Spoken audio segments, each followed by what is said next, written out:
জি welcome. জি Shamim sir, আপনি sir শুরু করুন আপনার প্রেজেন্টেশন। ধন্যবাদ।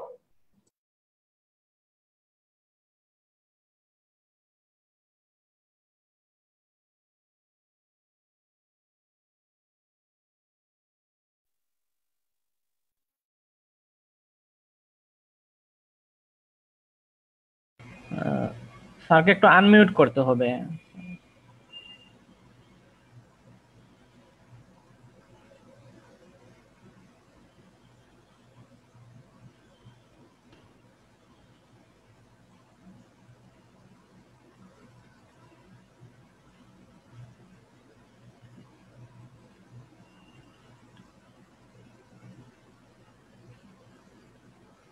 স্যার শামীম স্যার, আপনাকে একটু আনমিউট করতে হবে।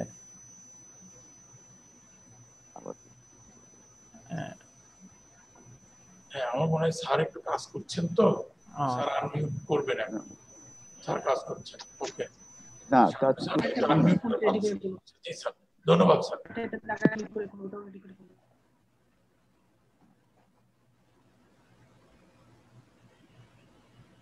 ঠিক আছে, সবাইকে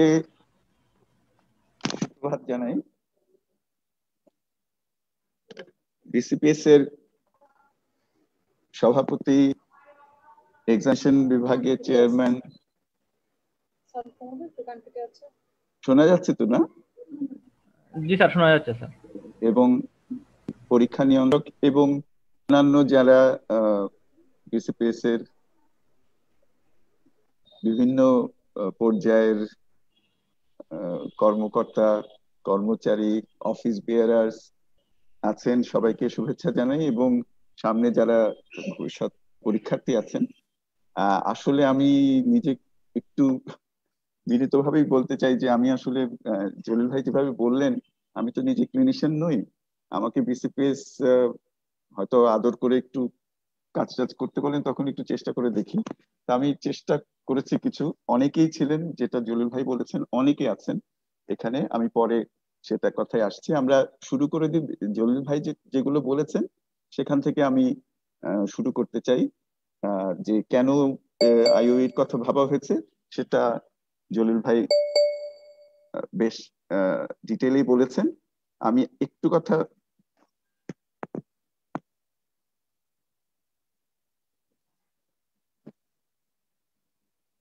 ওই জায়গাটা জলিল ভাই এটা এই স্লাইডটা দেখেছেন।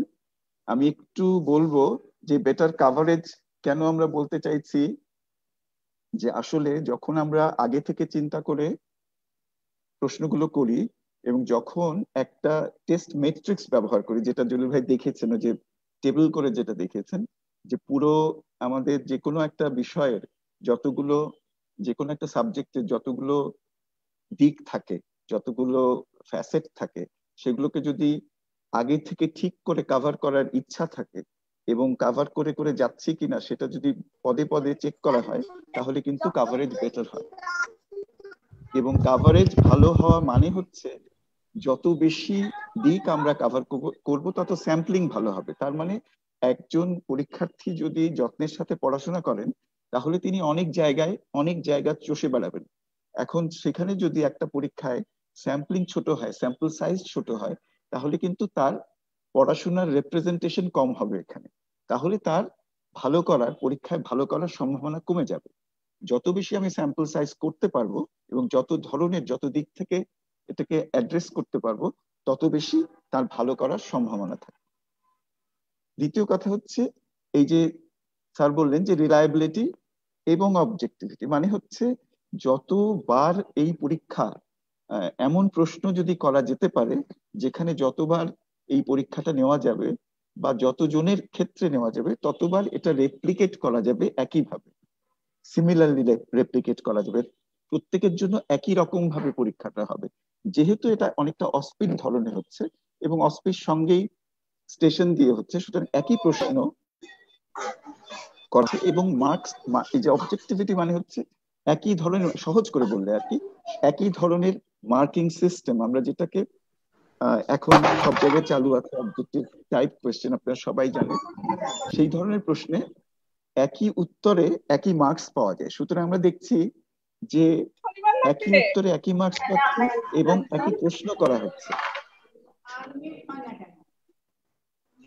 একটু আনমিউট করতে হবে বোধহয় কাউকে কাউকে। তো সেই কারণে এটার রিলায়েবিলিটি, অবজেক্টিভিটি বেড়ে যাচ্ছে।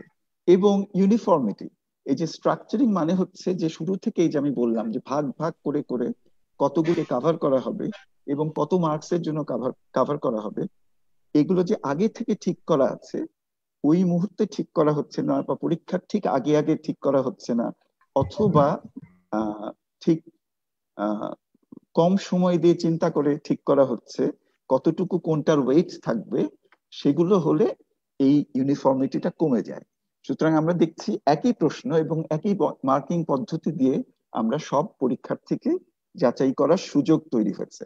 অবশ্যই এটার মধ্যে অনেক চর্চার ব্যাপার আছে, অনেক সময় দিয়ে বুঝে শুনে করার ব্যাপার আছে, সুতরাং সেটা আমাদের সবসময় মাথায় রাখতে হবে। এবং সবার অংশগ্রহণ, সবার খাটনির দরকার আছে, বিসিপিএস এর পক্ষ থেকে, শিক্ষকদের পক্ষ থেকে এবং পরীক্ষার্থীদের পক্ষ থেকে। সেইটার যদি একটা সমন্বয় ঠিকভাবে হয় তাহলে আমরা ভালো ফল পাবো।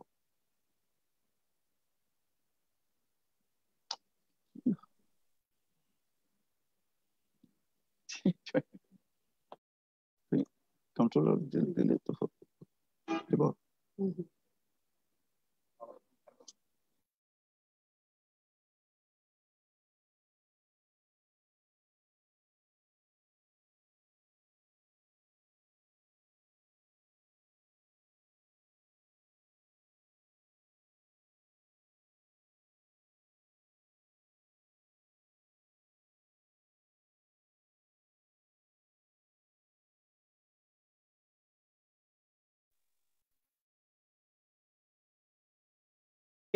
কিভাবে পরীক্ষা দেয়, টিচার কিভাবে কথা বলে, এইটা এটা এটা দেখাবেন উনি এখন, প্লিজ। আপা একটু আনমিউট করুন। And I think that would be it.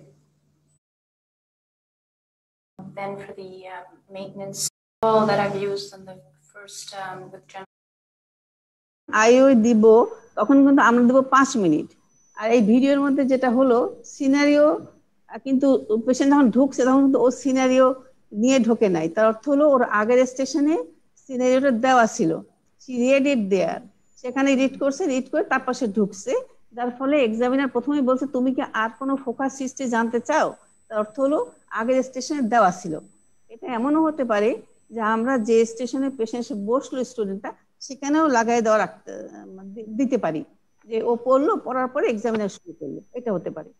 আচ্ছা, আরেকটা জিনিস হলো এখানে অনেকগুলি ডোমেইন একসাথে দেখানো হয়েছে, যেমন history, physical examination, investigation, treatment. আমরা কিন্তু সব আইওইতে 4-5টা ডোমেইন এই একসাথে সাবডোমেইন একসাথে দেখাবো না, আমরা লিমিট থাকবো ম্যাক্সিমাম 1 আর 2-র মধ্যে, কারণ আমার সময় তো 5 মিনিট। সেজন্য এই ভিডিওটা এটা একটু সমস্যা আছে। আরেকটা হলো যে একটা জিনিস খেয়াল করবে, এক্সামিনার পরে কিন্তু বলছে তুমি কি কিছু ভুলে গেছো, তুমি কিছু বলতে চাও আরো, তাহলে তুমি বলতে পারো। মানে এটা হলো স্টুডেন্ট ফ্রেন্ডলি, যে আমরা ওকে আরেকটু সময় দিচ্ছি, ও যদি কিছু মনে করার সুযোগ থাকে সেটা মনে করে বলতে পারে। কাজে আইওএ স্টেশন যেটা স্যাম্পল দেখালাম, এইভাবে আমরা হয়তো আরো ছোট করে নিব, but this is the thing, যে আইডেন্টিফিকেশন থেকে শুরু করে তোমার এইভাবে দিতে হবে। ধন্যবাদ ম্যাডাম। ম্যাডাম আমার একটা ছোট্ট প্রশ্ন। স্যার প্রশ্ন পরে নিতাম স্যার।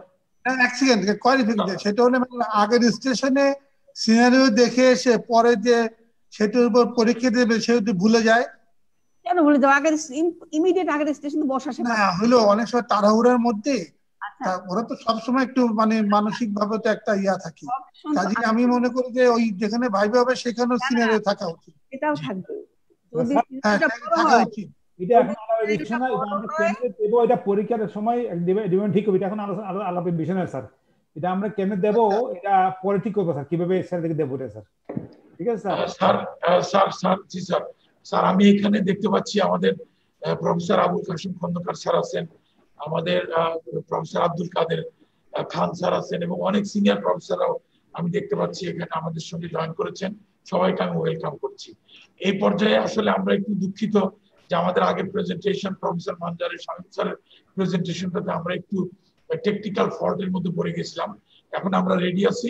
আমি প্রফেসর মানজারের শামীম স্যারকে রিকোয়েস্ট করছি, স্যার আপনার প্রেজেন্টেশনটা নিয়ে আসুন। স্যার মানজারের Shamim sir please. Thank you Tanvir ভাই। আগে ভাগে আপনারা সবাই একটু মিউটেড থাকুন, আমি সবাইকে মিউট করে দিচ্ছি। আর এরপরে যিনি কথা বলবেন মানজারের শামীম স্যার, আপনি স্যার একটু আনমিউট করে কথা বলবেন স্যার।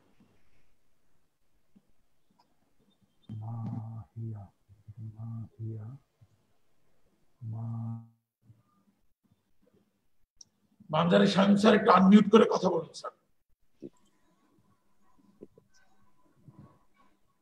জি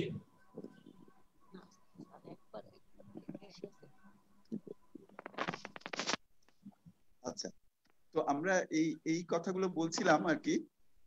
আমার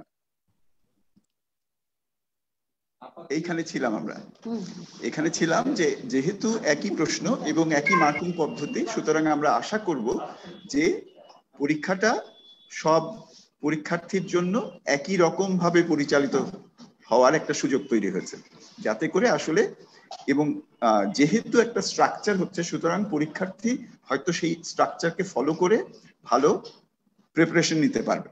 তাহলে দাঁড়ালো যে ট্রেডিশনাল ওরাল এক্সামিনেশন থেকে আমরা যে এই যে ইন্টারঅ্যাক্টিভ ওরাল এক্সামিনেশনে আসলাম, সেটার মূল ব্যাপারটা কিন্তু একটু এইরকম যে ট্রেডিশনাল ওরাল এক্সামিনেশনে যেখানে পরীক্ষক প্রশ্ন করতেন এবং পরীক্ষার্থী উত্তর দিতেন, এবং এই ক্ষেত্রে দেখা যাচ্ছে উত্তরটা বোধহয় ভুলও হয়েছে, সুতরাং তার একটু মনটা খারাপ।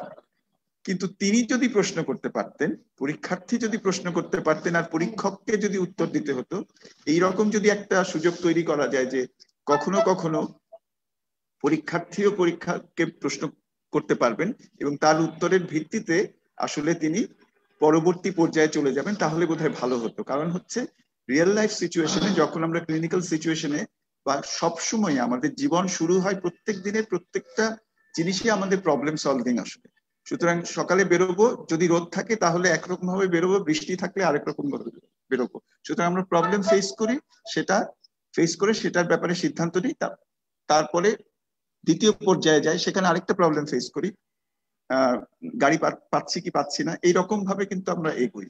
আপনারা যে ভিডিওটা দেখলেন সেখানে আসলে বেশি সময় জুড়ে করা হয় বলে সেখানে আসলে ধাপে ধাপে কিন্তু তারা এগোয়। পরবর্তী পর্যায়ে আরেকটা জিনিস অ্যাড করে অনেকটা এমইকিউ বা মডিফাইড এসে কোয়েশ্চেনের মতো এখানে ওখানে করা হয়েছে। আমাদের এখানে যেহেতু আপাতত মনে করা হচ্ছে যে 5 মিনিটের স্টেশনে এই ব্যাপারটা নিয়ে আসা হবে, সুতরাং 5 মিনিটে আমরা যাতে না ঘাবড়ে যাই যে 5 মিনিটের মধ্যে সবকিছু ঢুকিয়ে দেওয়া হবে।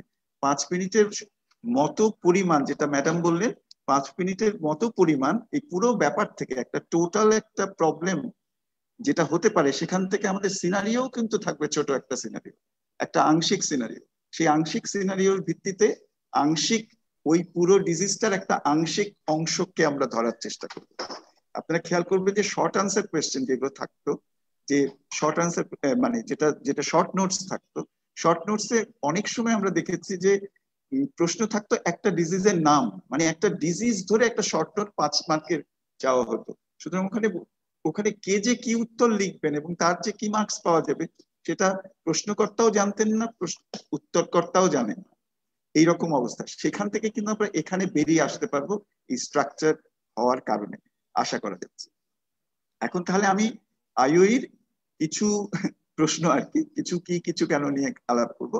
তো এই যে জলিল ভাই যেটা দেখিয়েছিলেন, এই যে ওভারঅল এটাকে আমরা টেস্ট ম্যাট্রিক্স বলি, তাই না? কলামে দেখেন আপনারা ডোমেইন বলা হয়েছে, তারপরে সাব ডোমেইন বলা হয়েছে। জলিল ভাই খুব সুন্দর করে দেখিয়েছেন। আমরা একটু ডিটেলে যাই। আমি মনে করি জলিল ভাই একটু বলেছেন অবশ্য যে এটা তোমাদের জন্য নয়, আসলে ওটা বলেছেন যে ঘাবড়ানোর মতো নয়, তোমাদের ঘাবড়ানোর জন্য নয়। কিন্তু আমি মনে করি এই টেস্ট ম্যাট্রিক্সটা যেহেতু এটা গৃহীত হয়ে গেছে, সুতরাং এই টেস্ট ম্যাট্রিক্সটা প্রত্যেকটা পরীক্ষার্থীর কাছে চলে যাওয়া দরকার, প্রত্যেকটা পরীক্ষার্থীর কাছে, যাতে তিনি বুঝতে পারেন যে এইভাবে আমাকে প্রিপারেশন নিতে হবে এবং এইভাবে আমাকে এই সবগুলো জায়গা কাভার্ড হবে। তাহলে হবে কি, এই যে কোনো একটা ডোমেইন, যখন একটা সিনারিও দিয়ে একটা ডোমেইনকে ডিল করা হচ্ছে, মনে করা যে ডোমেইনের একটা নাম হচ্ছে ইভ্যালুয়েশন। সেই ইভ্যালুয়েশন হতে পারে ফিজিক্যাল এক্সামিনেশন, সেই ইভ্যালুয়েশন হতে পারে হিস্ট্রি টেকিং, ফিজিক্যাল এক্সামিনেশন, তারপরে ইনভেস্টিগেশন, যে কোনো দিক থেকে হতে পারে, ডায়াগনোসিস ইত্যাদি। তাহলে এই যে এইখানে হয়তো সবগুলো সাবডোমেইন একটা সিনারিওতে থাকবে না, কিন্তু হয়তো 3টা থাকলো। তাহলে কিন্তু এই যে যিনি পরীক্ষার্থী, ভবিষ্যৎ পরীক্ষার্থী, তিনি যখন পড়াশোনা করবেন তখন কিন্তু তিনি ধরে নিতে পারবেন যে আমার যখন ইভ্যালুয়েশন স্টেশনটা আসবে তখন আমাকে এই সব জায়গা ডিল করতে হবে, এবং এইরকম একটা লজিক্যাল সিকোয়েন্স আমি চিন্তা করার চেষ্টা করব। তো এটা হতে পারে যে ঠিক আছে, একটা সিনারিওতে কি থাকবে সেটা আমরা বলছি সবগুলো সাবডোমেইন থাকবে না, একটা ডোমেইন থাকবে, অথবা যেটা জেলুল ভাই বলেছেন যে হয়তো কোনো ক্ষেত্রে, বিশেষ করে আমরা এই যে ডোমেইন D3A, D3B এই সব জায়গায় আমরা কিন্তু একাধিক ডোমেইনকে হয়তো আনতে পারবো। মানে ওখানে আমরা অটোনমি বলছি, কিন্তু হিস্ট্রি টেকিং এ অথবা ফিজিক্যাল এক্সামিনেশনে অটোনমি অথবা জাস্টিস এই অংশগুলো চলে আসতে পারে, আমরা পরে একটুখানি বলবো। ওইখানে ডোমেইনটা ক্রস করতে পারে, আদারওয়াইজ কিন্তু একটা স্টেশনে একটা ডোমেইনই থাকবে। তো যেহেতু সব ডোমেইন থাকবে না, সুতরাং একজন পরীক্ষার্থী যখন ওই সিনারিওটা পাবেন, তিনি কিন্তু এইরকম একটা পথ নির্দেশ পাবেন যে আমাকে ওইখানে এই জিনিসগুলো ভাবতে হবে। সুতরাং আমি যদি আজকে ডায়াগনোসিস পর্যায়ে যদি কোয়েশ্চেনটা থাকে, তাহলে আমাকে নিশ্চয়ই হিস্ট্রি, ফিজিক্যাল এক্সামিনেশন, ইনভেস্টিগেশনের রেজাল্টস গুলো নিশ্চয়ই আমার সিনারিওর মধ্যে আছে, তাহলে কেন আমার কাছে ডায়াগনোসিস যাচ্ছে। এইরকম ভাবে তিনি নিজেকে তৈরি করতে পারবেন। সুতরাং ওই যে সমুদ্রের মধ্যে পড়ে যাওয়ার একটা যে ফিলিং আমাদের পরীক্ষার সময়, সেটা অনেকখানি কমে যাবে বলে আমার বিশ্বাস। এখন এই যে এটা আরেকবার শুধু দেখে নেওয়ার জন্য যে আমরা কিভাবে ভাগ করেছি, আপনারা যদি একবার দেখে নেন আমার মনে হয় একটু সহজ লাগবে। এই যে আমরা বলছিলাম যেটা, যে ডায়াগনোসিস নিয়ে যদি মূল ব্যাপারটা হয়, আমি যেমন এরকম বলতে পারি যে আপনি সিনারিও পেলেন, তো সিনারিওর নিচে প্রশ্ন আছে, প্রশ্নটাই আগে পড়ে ফেললেন, তাহলে হবে কি যে প্রশ্নটা পড়লে তাহলে সিনারিওতে কি খুঁজতে হবে এটা বেশ পরিষ্কার হয়ে যাবে। তাহলে দেখেন এই জিনিসগুলো, এবং সেইখানে যখন আমি ডায়াগনোসিস বা 4 নম্বর নিয়ে যখন প্রশ্ন করব, তখন 5 নম্বরটা হয়তো আমার আর লাগবে না, 5 নম্বর হয়তো সিনারিওতে দরকার হবে না, 5 নম্বর সাবডোমেইনটা বরং লাগবে কোনগুলো, আগের গুলো, তাই না? যে কটা দরকার ওখানেও হয়তো হতে পারে, হিস্ট্রি হয়তো দরকার হচ্ছে না, শুধু ফিজিক্যাল এক্সামিনেশন, ইনভেস্টিগেশন দিয়ে হয়ে যেতে পারে, শুধু ইনভেস্টিগেশন দিয়ে হয়ে যেতে পারে, শুধু হিস্ট্রি দিয়ে হয়ে যেতে পারে। তো সুতরাং একটার মধ্যেও যে সবকিছু, what is your management plan, holistic হতে পারে সেটা, কিন্তু পরীক্ষার জন্য, স্যাম্পলিং এর জন্য অনেক সময় এটা ডিস্টার্বিং হতে পারে। কারণ আপনাদের কিন্তু ক্লিনিক্যাল কেস থাকছে, লং কেস থাকছে, কিন্তু শর্ট কেস থাকছে, কিন্তু আসলে এইখানে আমরা এই ওরালটাতে আমরা কতটুকু বিচার করব, এবং ওরালটাতে যেটা বিচার করব সেগুলো মানে ইন্টারঅ্যাক্টিভ ওরালে আমরা সেগুলোকেই রাখবো, যেগুলো মানে রাখাটা ঠিক হবে, যেগুলো রিটেনে আমরা দেখছি, আমরা প্র্যাকটিক্যালে দেখছি না, হসপিতে দেখছি না, ঠিক আছে? তাহলে সেই জিনিসগুলোকেই ওখানে ধরা যাচ্ছে না, যেগুলোকে মূলত সেগুলোকে এই ইন্টারঅ্যাক্টিভ ওরালে আনার চেষ্টা করাটা যুক্তিযুক্ত হবে। এখানে ম্যানেজমেন্টেরও ওই রকম ভাবেই বাকিগুলো দেওয়া আছে, আপনারা একবার যদি পড়ে দেখেন নিশ্চয়ই এটা আপনাদের হাতে যাবে। আমি খুব স্ট্রংলি রেকমেন্ড করব যে এটা যেন সবার হাতে যায়, এবং এটা কোনো গোপন জিনিস নয়। এটা হচ্ছে ডোমেইন পাবলিক হেলথ এবং এথিক্যাল ইস্যুস, এটা নিয়ে আমরা পরে একটু কথা বলবো। এবং এই পাশে এটা ছিল আমাদের প্রথম কলামটা, আর এই পাশে দেখেন স্টেশন গুলোকে দেওয়া হয়েছে, it is determined by the PCPS council. সুতরাং স্টেশন 1-এ এমার্জেন্সি 1 থাকবে, ইভ্যালুয়েশনের একটা অংশ। ম্যানেজমেন্ট ডোমেনের জন্য 2টো স্টেশন রাখা হয়েছে, একটা হচ্ছে এমার্জেন্সি আর একটা ক্রনিক, সেখানে কেস ম্যানেজমেন্ট, ওপিডি, সার্জারি এইসব থাকতে পারে। তবে এগুলো আবার বেসিক সায়েন্সের ক্ষেত্রে, মানে বেসিক যেগুলো বায়োকেমিস্ট্রি, প্যাথোলজি, এগুলোর ক্ষেত্রে, মাইক্রোবায়োলজি, এগুলোর ক্ষেত্রে একটু অন্যরকম হতে পারে আর হওয়া উচিত বলে আমি মনে করি। রিসেন্ট আপডেটস এর কথা জলিল ভাই খুব সুন্দর করে বলেছেন, আমরা পরে আরেকটু বলবো। আর public health or ethical issues মনে রাখতে হবে। তবে এটা বুঝতেই পারেন যে এগুলো কিন্তু একটু ওভারল্যাপ করতেই পারে, মানে এক জায়গায় পাবলিক হেলথ বলার সময় আমি যে এমার্জেন্সি টানতে পারবো না বা ম্যানেজমেন্ট টানতে পারবো না তাতে নয়, ওটা টেনেই তো কথা বলতে হবে, সেটা একটু যাতে আমরা মনে রাখি। কিন্তু প্রাইমারি ফোকাসটা থাকবে পাবলিক হেলথে, প্রাইমারি ফোকাসটা এথিক্যাল ইস্যুস, প্রাইমারি ফোকাসটা রিসেন্ট আপডেটস, এইরকম। এখন কি করে ডোমেইনস গুলো ব্যবহৃত হবে, এখানে একটা ছোট্ট উদাহরণ আছে। ইন্টারঅ্যাক্টিভ ওরাল এক্সামিনেশনে for any IOE station only one domain. কিন্তু এইখানে তাহলে এইটা ভালো করে আমরা মাথায় রাখবো, কিন্তু আমরা বলেছি যে ডোমেইন মিক্সিং হতে পারে। মিক্সিং এর একটা উদাহরণ দেখিয়েছেন জলিল ভাই, দেখিয়েছেন। আমরা এইখানে একটু বলে নিই যে ওই উদাহরণটা আপনারা মাথায় রাখবেন। It is very much permissible to combine evaluation of management with following recent updates, basic science, medical ethics and public health, যেটা আমরা বলেছি। কিন্তু must fit appropriately to the context, মানে আমরা যে ডোমেইনটা নিয়ে ডিল করতে চাচ্ছি, আসলে আমরা যদি আজকে মেডিকেল এথিক্স আমার ইস্যু থাকে, তাহলে অন্য ডোমেইনকে যে আনবো সেটা মেডিকেল এথিক্সটাকে ডিল করার মতো করে আসবে, ওই কনটেক্সটে আসবে। এখন কি ধরনের সিনারিও থাকবে, তাহলে আমাদের মনে রাখতে হবে প্রথম কথা হচ্ছে ওই সময়ের উপযোগী, 5 মিনিটের উপযোগী একটা সিনারিও থাকবে। এখন আপনারা যখন প্রিপারেশন নেবেন তখন এটা মনে রাখতে হবে যে সিনারিওর একটা ধরন থাকে, এটা আপনারা একটু পড়েও নিতে পারবেন। এখন ওই সময়টা বেশি নাই বলে আমি ডিটেলে যাচ্ছি না, কিন্তু একটা সিনারিও যখন তৈরি করতে হয় তখন কিছু নিয়ম ফলো করতে হয়। যেমন বয়সটা দিতে হয়, সিচুয়েশনটা দিতে হয়, মানে কোথায়, এটা হসপিটালে ঘটছে না বাসায় ঘটছে না আউটপেশেন্ট হসপিটালে কি আউটপেশেন্ট ডিপার্টমেন্টে ঘটছে না এমার্জেন্সিতে ঘটছে, এই ধরনের কিছু জিনিস মাস্ট। ঠিক আছে, এমন কোন সেরকম জিনিস থাকবে না যেটা অপ্রয়োজনীয়, কিন্তু প্রয়োজনীয় গুলো গুছিয়ে বলা থাকবে। এখন ছাত্রকেও বা এক্সামিনিকেও বুঝতে হবে যে এই ধরনের ভাবে আমাকে প্রিপারেশন নিতে হবে। সুতরাং এইসব গাইডলাইন্স কিন্তু আপনি নেটেও পাবেন, আমরা পরে আরো বের করবো এরকম যে সিনারিও পড়তে হয় কেমন করে, কোন দিকগুলো খেয়াল করতে হয়, কারণ সেই অনুযায়ী ট্রিটমেন্ট ইত্যাদি কিন্তু ভ্যারি করবে এবং ডিসিশন মেকিং গুলো ভ্যারি করবে। যদি কোন ধরনের ধরেন একজনের ইকোনমিক স্ট্যাটাস, ওইখানে একটা ইন্ডিকেশন আছে হয়তো কোনো একটা ইকোনমিক স্ট্যাটাস, সুতরাং ট্রিটমেন্ট দেওয়ার সময় কোন ধরনের ওষুধ আমরা চুজ করব সেই ধরনের একটাতে চলে যাওয়া হয়তো থাকতে পারে। আমি একবার বলেছি যে প্রশ্নটা আগে পড়ে ফেললে বেশি ভালো হয় বোধহয়। তবে যেটা সবচেয়ে বড় কথা, এটা মনে রাখবেন যে সিনারিও দেওয়াই হয় কিন্তু একটা প্রবলেম ডিল করার জন্য, প্রবলেম সলভিং এবিলিটিটা পরীক্ষা করার জন্য।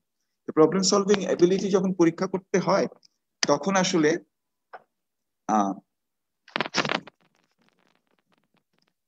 প্রবলেম সলভিং অ্যাবিলিটি যদি পরীক্ষা করতে হয় তাহলে আমার প্রশ্নগুলো, মানে আমরা যে প্রশ্নগুলো পরীক্ষক যে মানে পেপার সেটার বা কোয়েশ্চেন সেটার যে প্রশ্নগুলো করবেন সেই প্রশ্নগুলো কিন্তু এমন হতে হবে যেটার উত্তর সিনারিওর মধ্যে থাকবে, যেটার উত্তর পেতে গেলে এমনি উত্তর দেওয়া যাবে না। তবে হ্যাঁ, 2-1টা প্রশ্ন কিন্তু এরকম থাকতেই পারে, হয়তো 3টা প্রশ্ন করা হলো, তার মধ্যে একটা প্রশ্ন হয়তো ওরকম থাকলো যেটা হয়তো ঠিক আছে, what are the situations in which this sort of conditions are found, বা মনে করা যায় জিজ্ঞেস করা হলো কি ডিডি তুমি ডিফারেন্সিয়াল ডায়াগনোসিস তুমি চিন্তা করছো, ওখানে কিন্তু একটু মেমোরাইজেশনের পরীক্ষা হতে পারে, কিন্তু মূলত পরীক্ষাটা হবে হচ্ছে প্রবলেম সলভিং এর। সুতরাং আমাদের প্রিপারেশনও ওইভাবে হবে, সিনারিও ওইভাবেই লিখতে হবে। নেক্সট হচ্ছে কি ধরনের প্রশ্ন করা হবে, তাহলে প্রশ্নগুলো হবে খুব স্পেসিফিক, খুব ফোকাসড। এমন না যে ব্রড একটা প্রশ্ন করা হলো যেটা অনেকখানি চিন্তা করে, অনেকখানি বলতে কেমন ভাবে বলবে কি ভাষা, এটা চিন্তা করতে করতে পরীক্ষার্থীর সময় চলে যায়, সেরকম না। এটা এমন ধরনের প্রশ্ন যেটা এসবি এর মতো প্রায় প্রশ্ন, যেখানে ছোট্ট কথায় উত্তর দেওয়া যাবে, একটা শব্দে, দুটো শব্দে বা একটা লাইনে উত্তর দেওয়া যাবে, এইরকম প্রশ্নই করতে হবে, এবং এরকম প্রশ্ন সেই ক্ষেত্রে ছাত্রের কিন্তু ওই অধিকারটা আছে যে আরেকবার জিজ্ঞেস করার, আমি ঠিক বুঝতে পারিনি, আরেকবার কি বলবেন প্রশ্নটা, এটা, অথবা বুঝিয়ে দেওয়া যে আমার কাছে ক্লিয়ার হয়নি, তখন হয়তো প্রশ্নকারী আরেকবার প্রশ্নটা উত্থাপন করলেন। এই ধরনের ব্যাপারগুলো অভ্যাসটা এখানে করতে হবে, এবং এই নির্দেশনাগুলো আছে আমাদের। এখানে আমি একটু মনে করিয়ে দিতে চাই যে we may not ask for only list like things, যেটা আমরা বলেছি যে এই মেমোরাইজ করার মতো যে আচ্ছা বলো তো এটার কারণ বলো, 3টা কারণ বলো, ইত্যাদি ইত্যাদি, এই ধরনের প্রশ্ন কম থাকবে। তবে থাকবে না এমন নয়, আমি পরে আসছি সেটার কথায়। তো এমন প্রশ্ন নয় that the examinees have to retrieve from memorization। আমি বলেছি ask for only list like things, এরকম যাতে না হয় যে প্রত্যেকটা যতগুলো স্টেশন, 5টা স্টেশনে আমরা এরকম রিকল টাইপের কোয়েশ্চেনই করে গেলাম, সেটা হবে না। আমরা কোথায় আমরা এমফাসাইজ করব, we may often look for the examinees power of critical analysis. এটা সবচাইতে বড় জিনিস, ক্রিটিক্যাল অ্যানালিসিস। এটা যদি করতে পারে তাহলেই সে ক্লিনিক্যাল জীবনে সার্থক হবেন। আমি বেসিক সায়েন্সের লোক, আমার মুখে বেশি শোভা পায় না, কিন্তু আমি যতটুকু বুঝি এটা আমরা বলতে পারি। আসলে খুব ভালো করে আমাদের মনে রাখতে হবে, এবং এটা কিন্তু এক্সামিনেকেও প্রিপারেশনের সময় মনে রাখতে হবে যে আমাকে প্রত্যেকটা অসুখের দিকে, প্রত্যেকটা ক্লিনিক্যাল কন্ডিশনের দিকে ক্রিটিক্যাল অ্যানালিটিক্যাল মাইন্ড নিয়ে আমার দেখতে হবে। এবং এটা কিন্তু, এটা আমি খুব জোর দিয়ে বলতে চাই যে এটা যদি আমরা কেউ কেউ ভাবি যে আমাদের সেটা নাই বা অনেক কঠিন জিনিস, এটা এটা এটা নয়। বলা হয় যে প্রি স্কুল এই যে ক্রিটিক্যাল অ্যানালিসিসের ক্যাপাবিলিটি মানুষ অর্জন করে, সুতরাং তারপরে আমরা হারিয়ে থাকি আসলে চর্চার অভাবে। তাহলে আমরা হোয়াট, হুইচ, ওয়েন, ওয়্যার এই ধরনের যে প্রশ্ন করতে পারবো তা নয়, প্রশ্ন করতে পারবো না তা নয়, কিন্তু তার সঙ্গে ওয়াই, হাউ এগুলোকেও আমাদের ভাবতে হবে, এবং এগুলোর উপর অ্যাকচুয়ালি আমাদের একটু স্পেশাল অ্যাটেনশন দিতে হবে। এখন আমরা বলছি যে এটা যখন আমরা পরীক্ষার্থীদের জন্য যে গাইডলাইন্স তৈরি করেছি, পরীক্ষকদের জন্য, সরি, কোয়েশ্চেন সেটারদের জন্য, সেখানে কিন্তু আমরা এটা বলছি। আবার পরীক্ষার্থীদের ক্ষেত্রেও আমরা এই জিনিসটা মনে করিয়ে দিতে চাই যে we have to, when we prepare for the exam, we have to pay special attention towards why and how aspects of diseases and treatments and others.